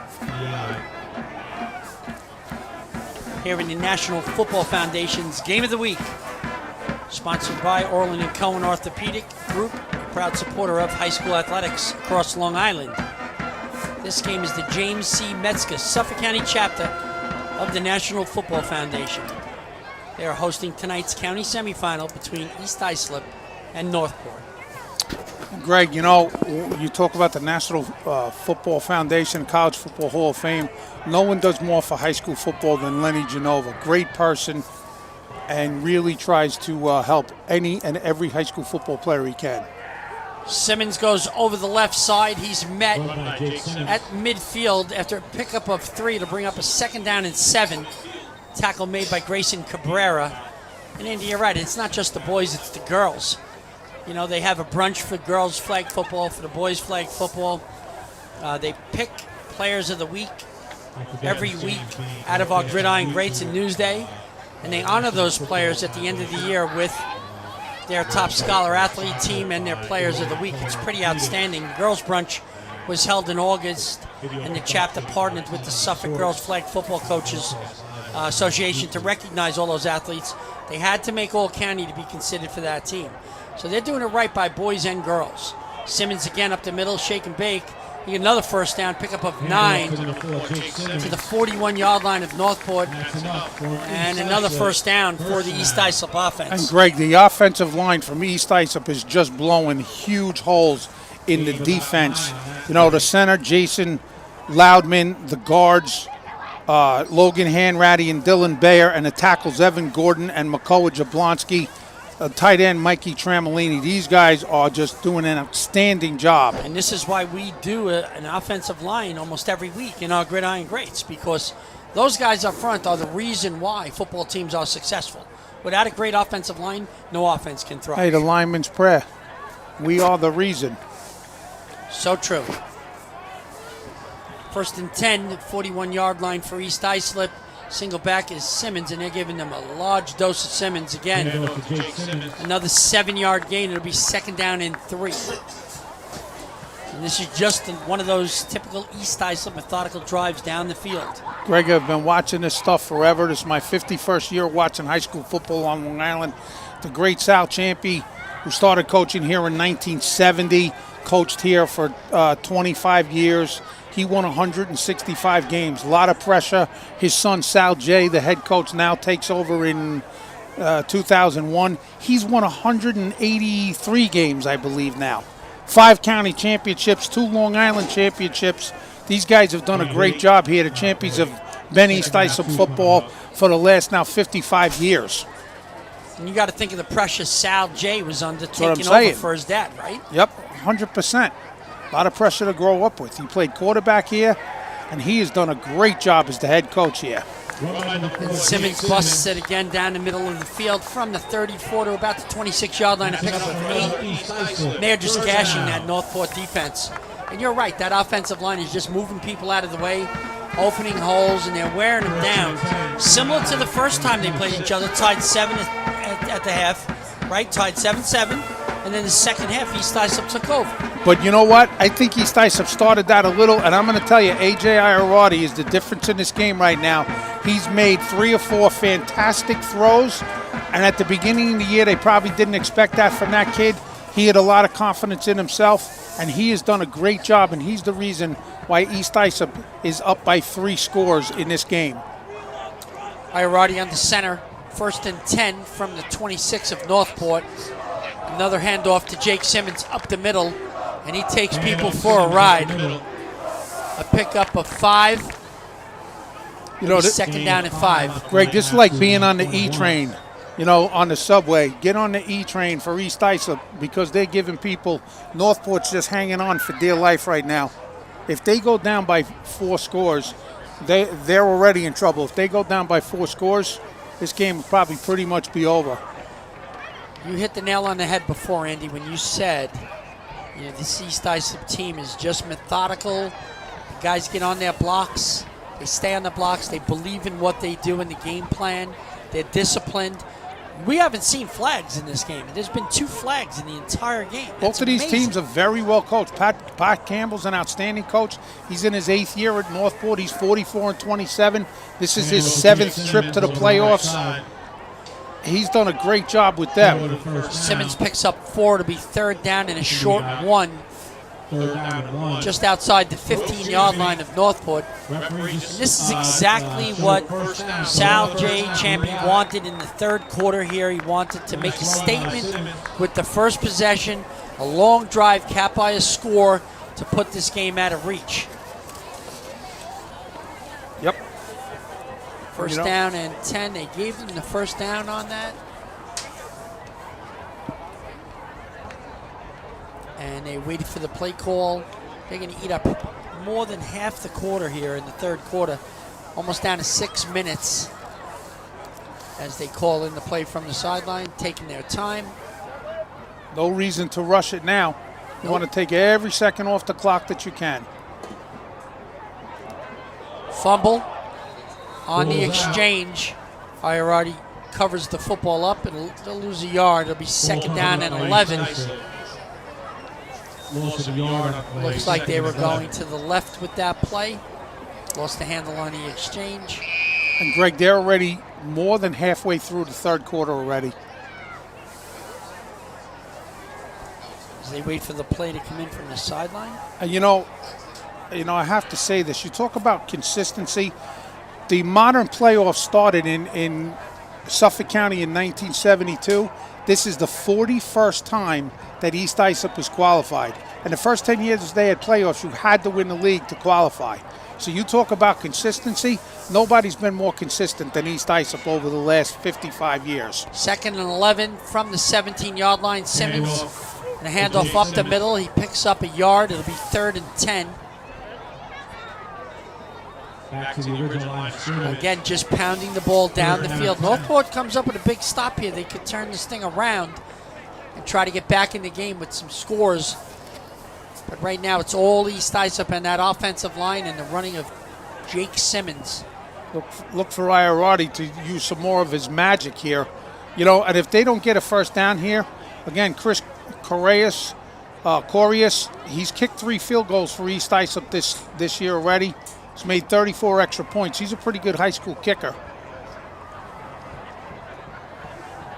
Iarati back to pass. He's looking deep into the end zone. He's got number 3, and it's a touchdown. What a throw.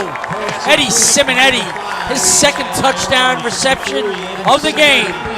Wow. And that is another impressive throw on 3rd and 10 from the 17-yard line of Northport. Great protection. Iarati back in the pocket. Takes the shotgun snap. A 2-step drop. Sets his feet. Look at the protection up front. No penetration. He lays it out there on a fade, and Simonetti just settles under it for the touchdown. Simonetti's done a great job for East Islip this year. I think that's his 6th touchdown of the season, 6th receiving touchdown. Reyes on the kick. And again, he's true blue. It's 28-0 East Islip. We're going to go down and see what Len has to say about this. Just an outstanding performance, but I think old school football offensive line is doing an outstanding job. You got to give credit to them. Jake Simmons, amazing. He's very patient, waits for his offensive line. But when their quarterback just threw for his 3rd touchdown pass tonight, coupled with what that offensive line is doing, really impressive. You could see and you could feel it on the sideline, guys. The physicality is coming out, and they're just taking no foot off the brake tonight.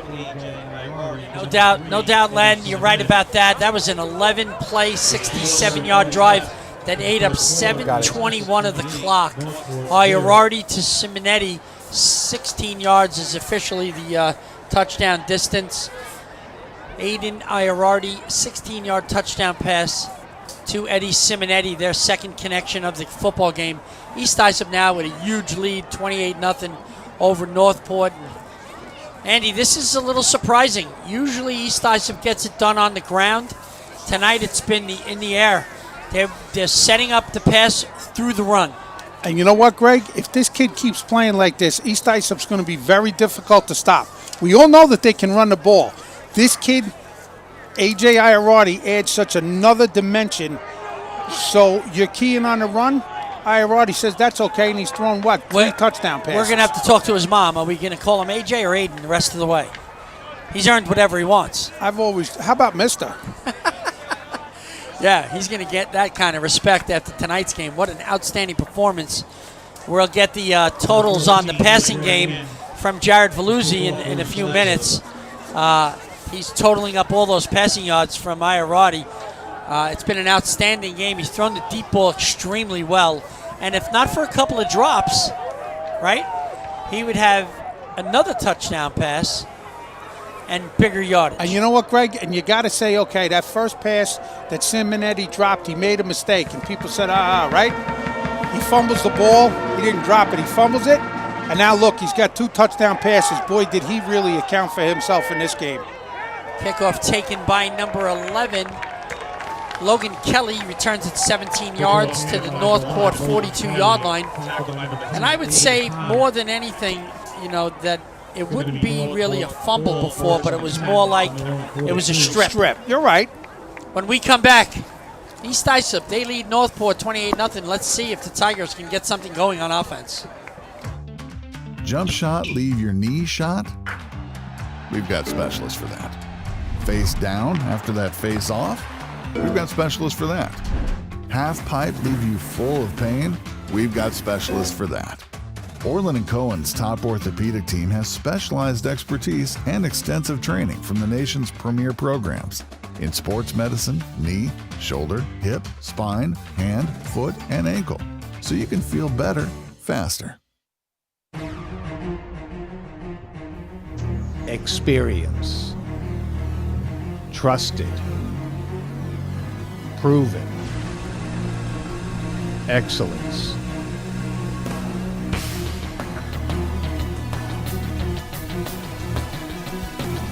Over 20 years of professional sports video production. The industry standard. T&D Sports Video Production.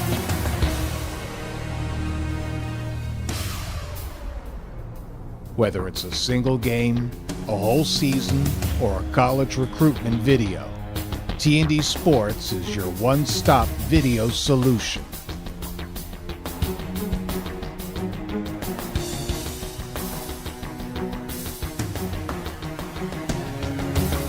T&D Sports Video Productions.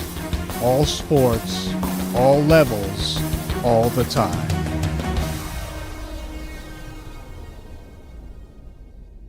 All right, looks like number 44 got injured. Looks like his left knee. They're taking him off now. Tough kid, playing a real tough game, but you know what? Everything seems to be going East Islip's way tonight, but we hope he's okay.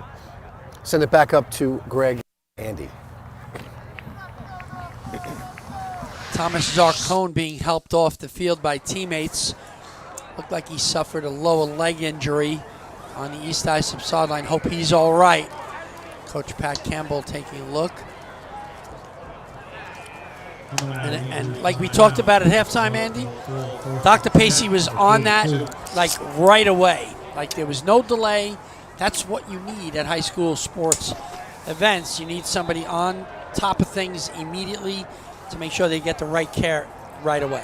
Dr. James Pacey is a great, great doctor and a great person. And there he is, Jovan Bonilla, again, deep penetration and a loss of about 7 yards. Let's see where they mark it. They're going to give him forward progress at the 37-yard line of Northport, so it's going to be a loss of 5.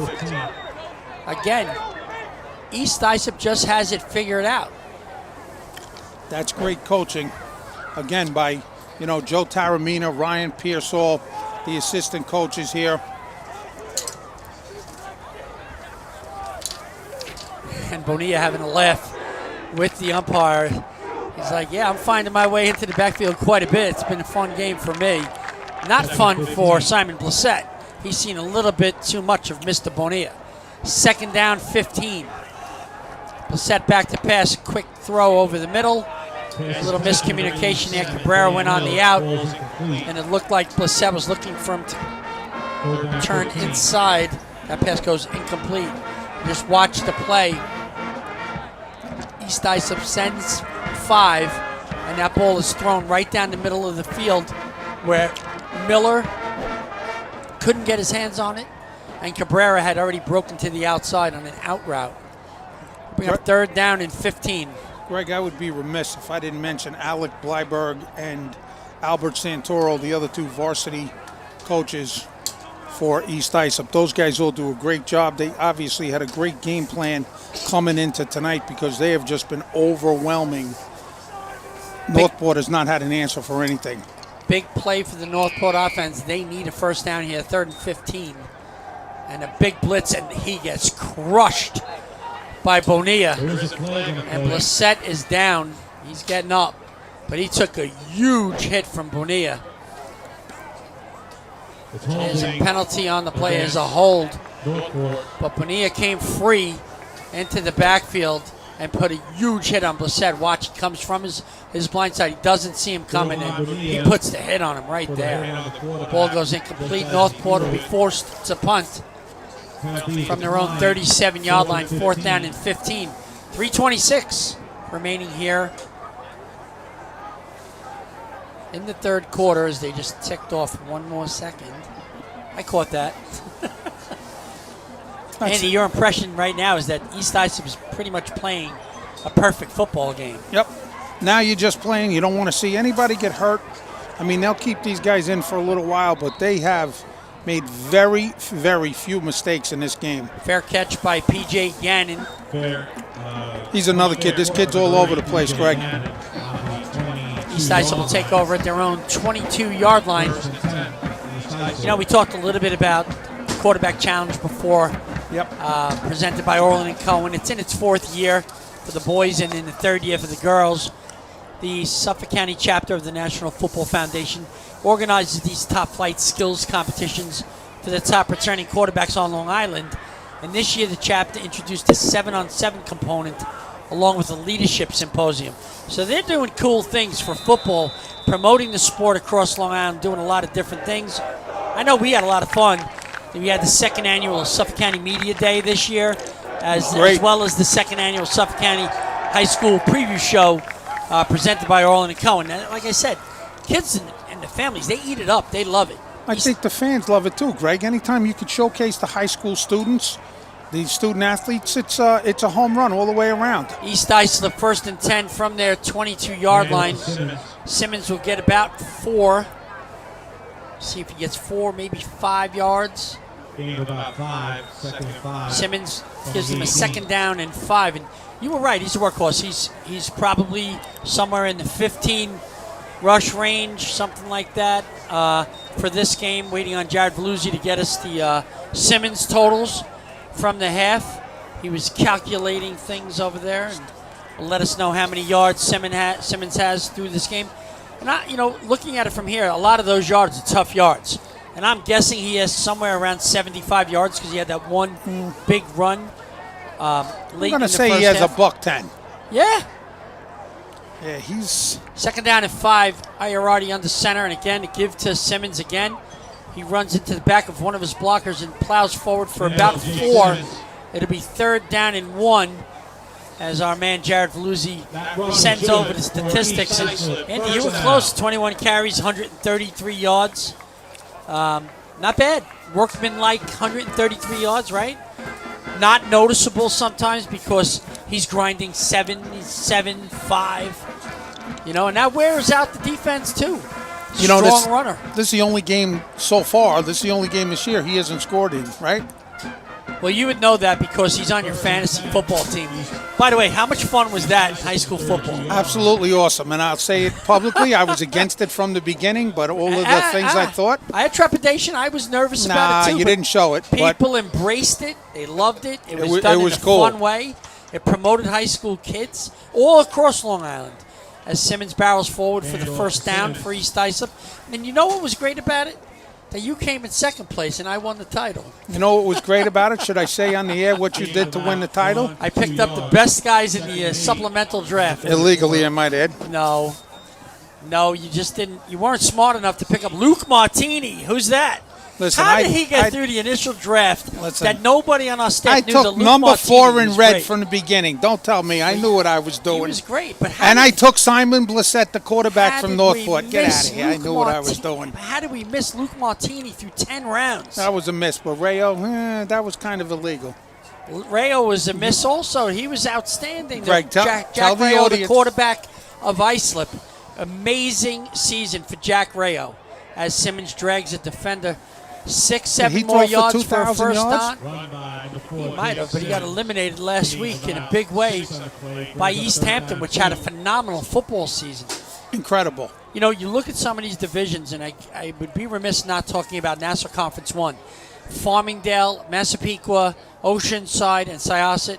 And I apologize to Kevin Shippos for saying Farmingdale first because Massapequa is the 2-time defending Long Island champion and going for number 3, and he's done a phenomenal job over there in Massapequa. Again, another program like East Islip that just reloads, doesn't rebuild. Would you agree? Of course. They've lost 1 game in the last 3 years. They went 12-0, 11-1, and then 9-0 this year so far. Massapequa beats Syosset tonight 42-7. As Simmons continues to chew up yardage. Another 1st down for East Islip as we come to the end of the 3rd quarter. East Islip, they're moving on. They lead 28-0 over Northport here. They've dominated on both sides of the football. Jump shot, leave your knee shot? We've got specialists for that. Face down after that face off? We've got specialists for that. Half pipe leave you full of pain? We've got specialists for that. Orlin Cohen's top orthopedic team has specialized expertise and extensive training from the nation's premier programs in sports medicine, knee, shoulder, hip, spine, hand, foot, and ankle, so you can feel better faster.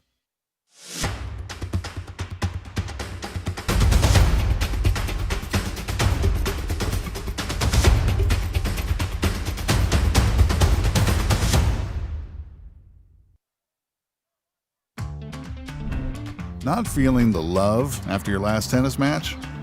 We've got specialists for that. Running for the train, derail your knee? We've got specialists for that.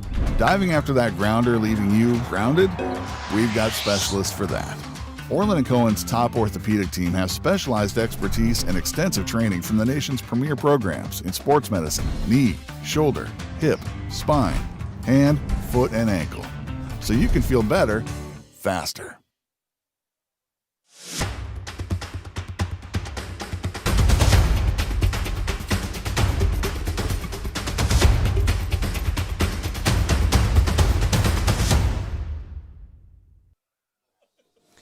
We're back in Islip Terrace. Start of the fourth quarter. East Islip leads Northport 28-0. Handoff to Jake Simmons. And he goes for another big gain. 8 yards inside the 50-yard line to the 47 of Northport. Simmons barreling downfield. Let me tell you something. Most important here is Grayson Cabrera has been held to 25 yards. Shocking. He's one of the top offensive weapons on Long Island. He's one of the top players on Long Island, in my opinion. It just, sometimes, Greg, you just don't get in the flow. Yeah, no. And they've had no rhythm on offense. They can't figure out the blitzing packages that East Islip has been sending at them. Look, it's been pretty much a picture-perfect game plan on both sides of the ball for East Islip. Northport's a great football team, and I love this kid Cabrera. I think he's one of the top players on Long Island. Without a doubt, and so is Blissett. Simmons barrels his way forward for another 5 yards and a first down. But again, it's the line on both sides of the ball for East Islip just dominating. First and 10, East Islip at the Northport 44-yard line. Quick football game, huh? This game's been flying. That's what happens when the ground and pound, man. Remember the old ground and pound with the North Babylon offense? Just thinking that. Right, with Jason Gwaltney and Scooter Berry. You and I went to a game one time when Gwaltney was playing. I think the game was over. Halftime and everything, an hour and 53 minutes. Ground and pound started way back with Omar Palmer of North Babylon. Barry Baker and Bobby Alpe, Marvin Toney. I mean, you don't forget those guys. Those guys were Rashawn phenomenal. Vanterpool, Ian Smart. Simmons inside handoff. He bounces it outside. He's going to keep coming to the sideline. Big tackle made on the sideline. Simmons thrown out of bounds. A pickup of about 8, maybe 9. No penalty called on the play. Listen, you watch it here. They're calling for horse collar. Look at the hold right here. Right there on the play. And horse collar. So it's like tit for tat. Call a hold or call the horse collar. They called neither. Keep the game moving. Nice job by the officials. Nobody got hurt. Second down and 1.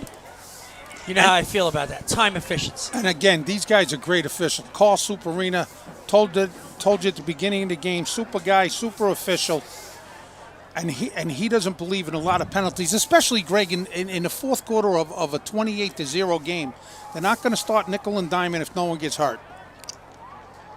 Second down and 1. Handoff to Simmons over the left side. He cuts it back inside. It'll be a first down. A pickup of 11 yards for Simmons. First down for East Islip at the Northport 25-yard line. And here you go. Again, big blocking out front from the backs and the linemen. They're just outmanned on that side of the field. Great blocking downfield. Man, am I impressed with P.J. Gannon and his downfield blocking. I hope the coaches recognize that on film, right? And you see that block by Ian Frey on that? It was incredible. And my man Simmons is up to 30 carries, 184 yards, by the way. The over-under on carries, you told me, was 20 to 25. He's way over that. Oh, I thought I said 25 to 35. All right, we'll say you said that. I wasn't a great math student. Aiden Iarati on the center. Jake Simmons doing all the work. The workhorse of this East Islip football team, and great blocking up front.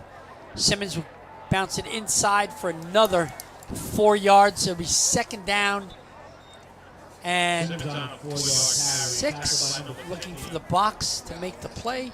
Penalty on the play. It looks like we have a hold on the offense. And they'll move East Islip back 10. It'll be second down and 20. It looked like the hold was at the point of attack on the right end. We can see it now. Check out the right end and see where the hold happens. Right here. Yeah, we're going to... Oh, that's a big block right there. 14 of Northport takes the block on. Reese Chown sheds the block. What a big hit that was. I did not see the hold. First and 20 for East Islip.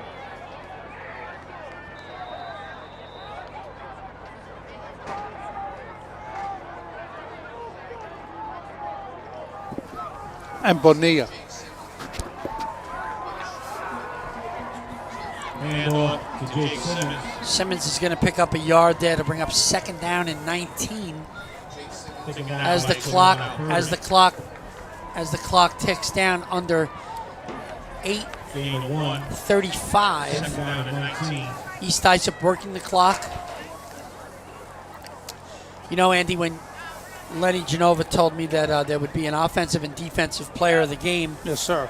Presented by the Orlin Cohen Orthopedic Group, and he asked for our input on it. And I think defensively it's fairly easy. I think Jovan Bonilla is the right call on defense. We'll check with Jared Veluzzi and see what he thinks so that we're unanimous, and he's shaking his head yes, in agreement. And offensively, it's got to be Iarati or Simmons. I mean, or that whole offensive line, but he's only got one plaque, so what do you think? My opinion, I'm taking the quarterback.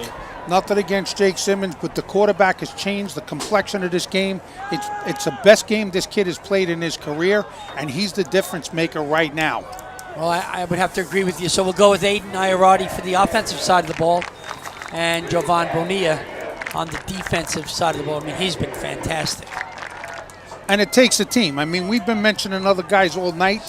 You could give it to a bunch of guys, but those would be the two guys that stick out on both sides of the ball to us. Clock running 7:57. I don't know why it stopped on our screen. Clock is running.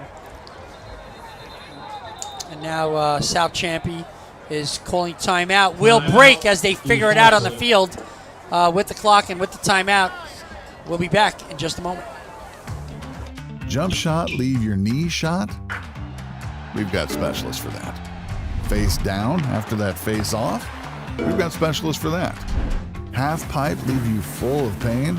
We've got specialists for that. Orlin Cohen's top orthopedic team has specialized expertise and extensive training from the nation's premier programs in sports medicine, knee, shoulder, hip, spine, hand, foot, and ankle, so you can feel better faster.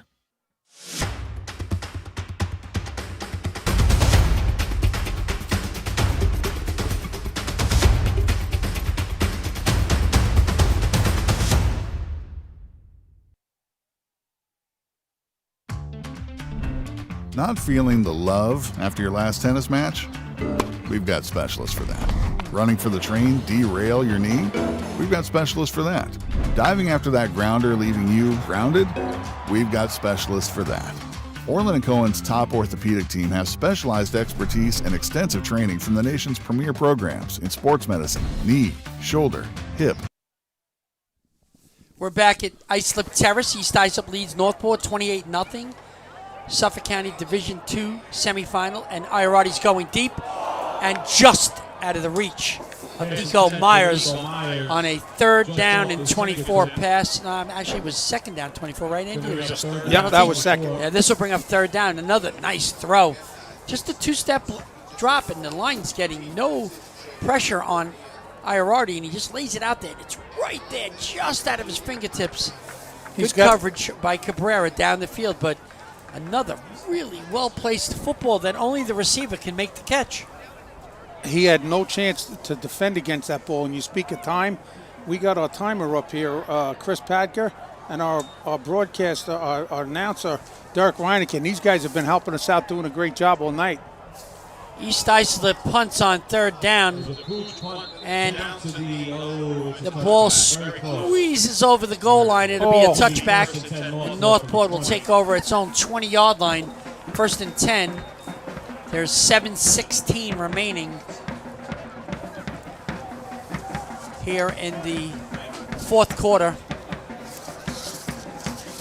And Andy, let's spend a little time on some of the girls' flag football.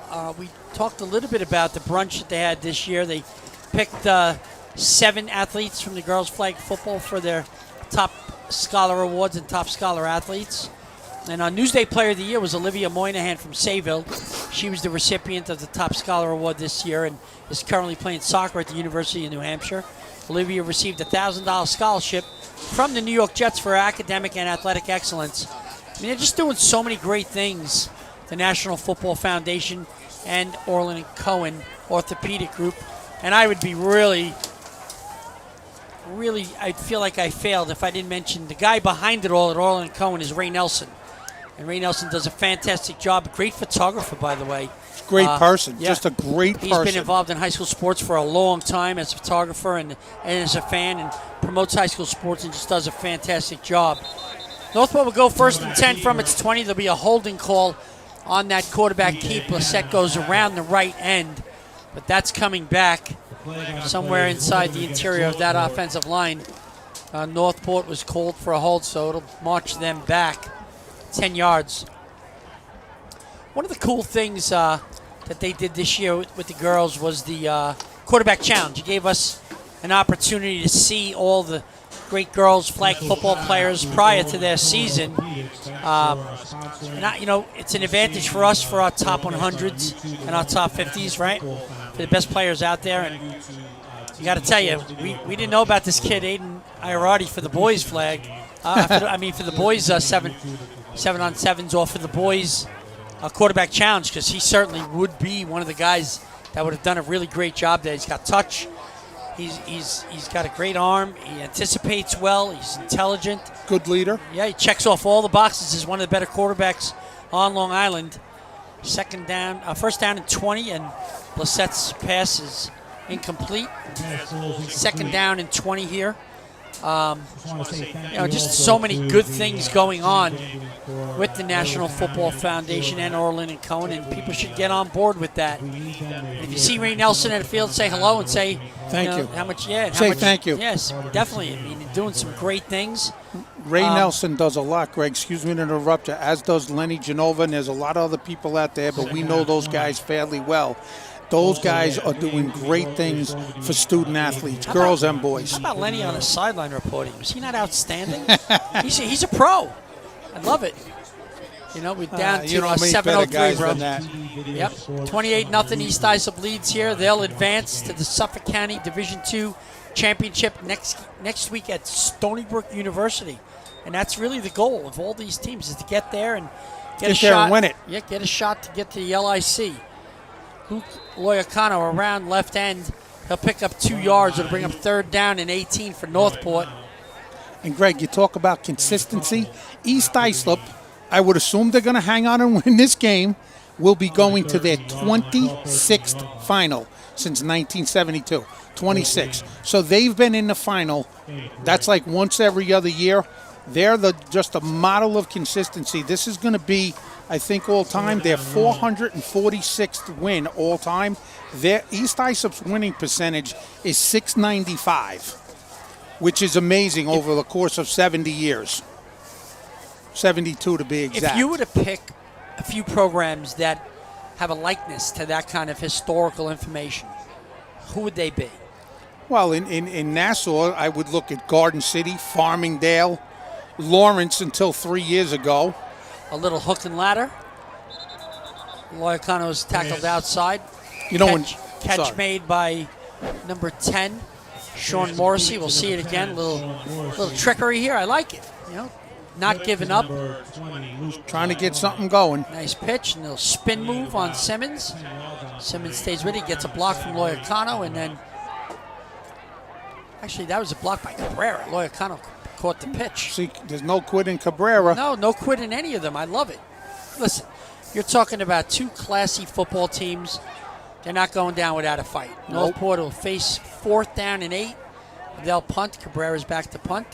You know, Pat Campbell, the head coach now for 8 years at Northport. He was an assistant for, I believe, 29 years under Kip Lucrowley before he took over the reins 8 years ago. Fair catch at midfield. Made by number 8, P.J. Gannon. He's had a big impact on this game. They're going to down him at the 49-yard line of East Islip.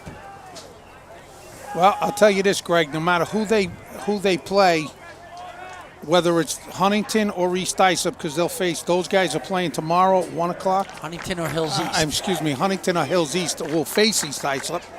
And that will be next Saturday night, 6 o'clock at Laval Stadium at Stony Brook. That will be one hard-hitting football game.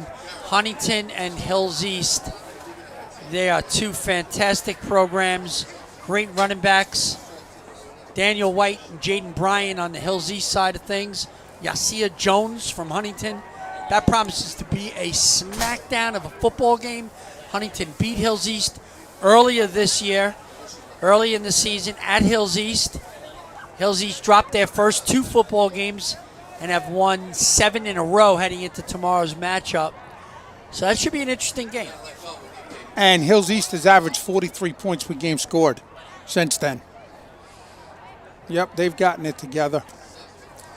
The wild card in that game is Jacob Guzig and his fantastic passing combination with Jack Hammonstein. Inside handoff, looks like gang tackled at about midfield, pickup of 1. Will Gonzalez for a pickup of 1. 2nd down and 9. As both coaches start to sub in some players here late in the game. And that's what I love about coaches that get it. Now's an opportunity to give kids an opportunity to get some playing time on the field. As you see, Owen Madden is at quarterback in the backfield with number 20, Will Gonzalez. They'll let the clock run down, then they'll call their play. You know what? People have complained to us for years about running it up or whatever. I don't see that. I don't see it anymore. But what I'm saying is I always think it's better that you give your own kids a chance to play who come to practice, work hard every day, and don't get a chance to play. Give them a little bit of playing time, especially in the playoffs. Gonzalez gets a short gain. It's now 3rd down and 9. And, you know, it's vital for your scout team to feel important because they're the ones that give the starters the good look during practice all week. Yep. They're as much as an important factor in a team's success as the starters. And anybody that knows the game knows how important it is to have kids in practice that are all in. And they know they're contributing, whether they are working on the defensive side of the scout team or playing on the offensive side of the scout team. And it's a good thing. As Gonzalez comes up the middle and breaks it outside, he's going to get a 1st down. That's a nice run. Good vision going up the middle of the field. He's going to pick up 12 yards and a 1st down. And again, good job. You know this. If you can get guys game experience and get them in the game, that's huge for when they're needed. If, God forbid, somebody gets hurt or somebody's sick. There's so many reasons to have people prepared for game action because, as you know, you played the sport. Yep. If you don't know the speed of game action, the first time you're out there, it's like, whoa, this is different. It's not practice, and guys are coming hard, and they're on the other team. And they're out there to get you. 1st down and 10, East Islip at the Northport 38-yard line.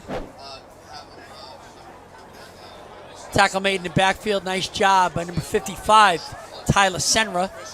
He gets Gonzalez free. 3-yard loss.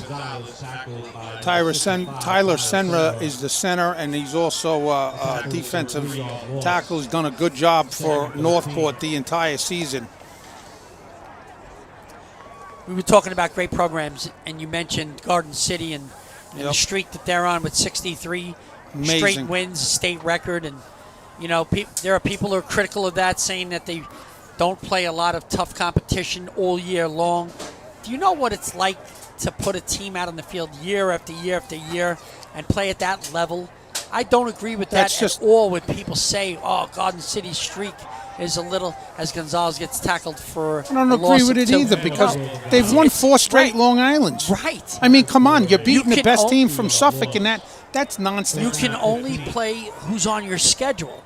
And if you watch their practices, and I have, and you watch the preparedness, and you watch how they break down the other team, that's part of it. That's why they're so dominant. And I respect Dave Ettinger and Tom, Steve Fennell, and before that, Tom Flatley. Those guys are as prepared as any coaches we've ever seen. It's funny. People say, well, they play in Conference 2. They're not one of the larger schools in Conference 2. They're one of the smaller schools. They're the smallest school in 2. Think about it. They might go to 3. They won it in 3 last year, right? Yes. So when you think about those things, you think, like, this is incredible what they're putting together over there. The foundation laid by legendary coach Tom Flatley and the coaches before him with John Meyer teaching the coaches Bobby DeFelice and all the guys how to run a practice the right way to teach. And Doc Dougherty was the head coach for 4 years before Flatley, and they won 3 championships. Those guys, and Warren King was the coach before that for 37 years. Those guys have played good football for a long, long time in Garden City. Jared Veluzzi coming up huge. Jared Veluzzi is the man. Jake Simmons, 30 carries, 181 yards. Aiden Iorardi, 5 for 8 passing, 148 yards, 3 touchdowns. You got to love this. Nico Myers, 2 touchdown catches. Simonetti, 2 touchdowns, 3 catches, 76 yards. We have a minute 14 left. East Islip leads 28-0. They're on the way to the championship.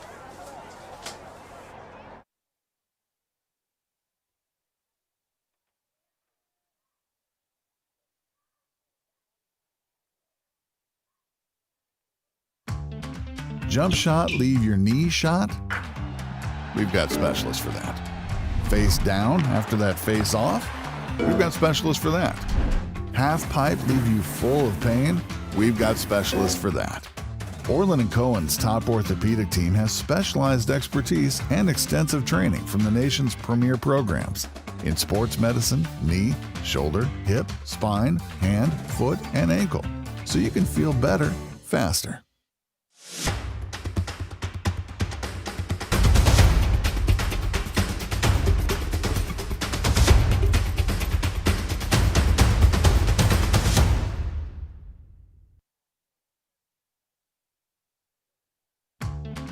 Jump shot, leave your knee shot?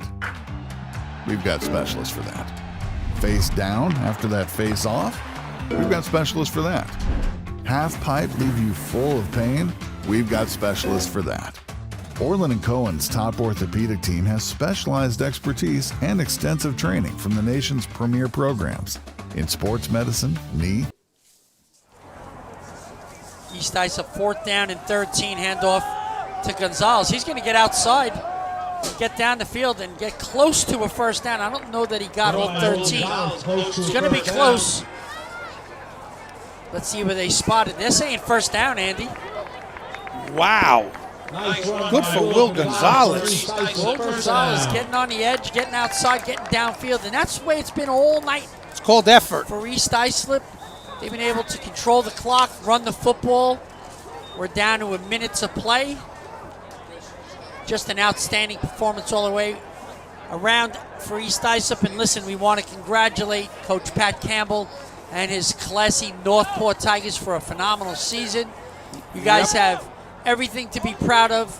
You've had a great season. Emerged as a top team in Suffolk Division 2. And East Islip's going to take a knee here. Just an outstanding game. The defense held Simon Blissett to 8 for 18, passing and only 41 yards. And Grayson Cabrera had 25 yards total. Just a great defensive performance by East Islip. And again, this is one of the top divisions on Long Island, with Hills East and Huntington on deck in the other semifinal in Suffolk Division 2. East Islip, they move on to the Suffolk Division 2 championship at Stony Brook University. Next week and next Jump shot, leave your knee shot? We've got specialists for that. Face down after that face off? We've got specialists for that. Half pipe, leave you full of pain? We've got specialists for that. Orlin Cohen's top orthopedic team has specialized expertise and extensive training from the nation's premier programs in sports medicine, knee, shoulder, hip, spine, hand, foot, and ankle, so you can feel better faster. Experience. Trusted. Proven. Excellence.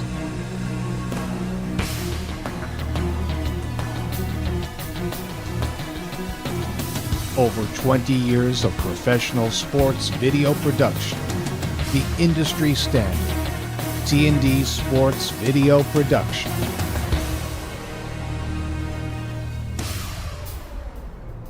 Whether it's a single game, a whole season, or a college recruitment video, T&D Sports is your one-stop video solution.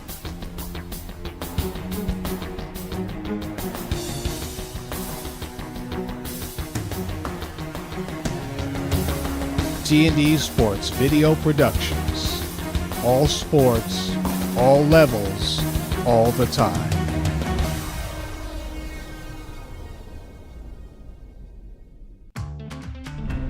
Not feeling the love after your last tennis match? We've got specialists for that. Running for the train, derail your knee? We've got specialists for that. Diving after that grounder, leaving you grounded? We've got specialists for that. Orlin Cohen's top orthopedic team has specialized expertise and extensive training from the nation's premier programs in sports medicine, knee, shoulder, hip, spine, hand, foot, and ankle, so you can feel better faster.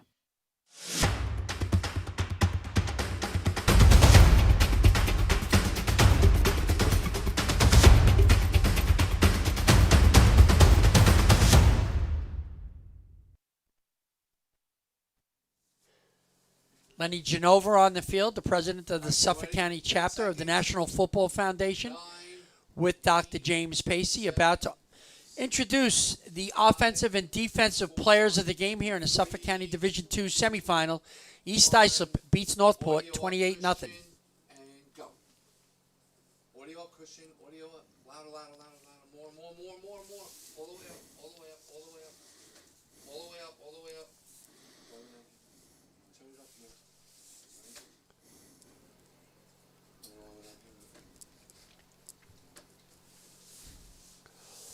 What happened, Chris? Since I'm not hearing it here, you seeing it on the camera? You.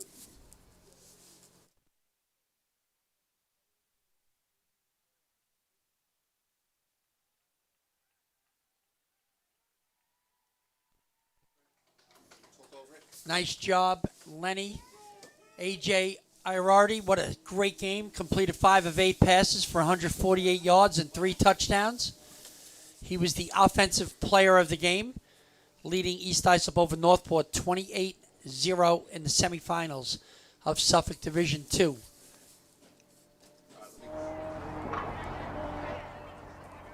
Christian, we're not getting it up here. I don't know what happened. Dr. James The offensive Pacey line, looking If on. you could name those fellas, they did an outstanding Lenny job tonight. Over 200 yards rushing. Yeah, I got my guy Jason Lawman, Bubs, Dylan Bayer, Evan Gordon, McCullough Jablonski, and Logan Hanratty. Just so grateful to be protected by those guys every week. And, you know, they don't maybe get the recognition that they should. They're in there every week grinding, and it doesn't get better than them. All right, congratulations, Aiden. Good luck next week. You got it. And now our Orlin Cohen Defensive Player of the Week had an outstanding game, multiple key plays throughout the game. Number 30, Jovan Bonilla. Jovan.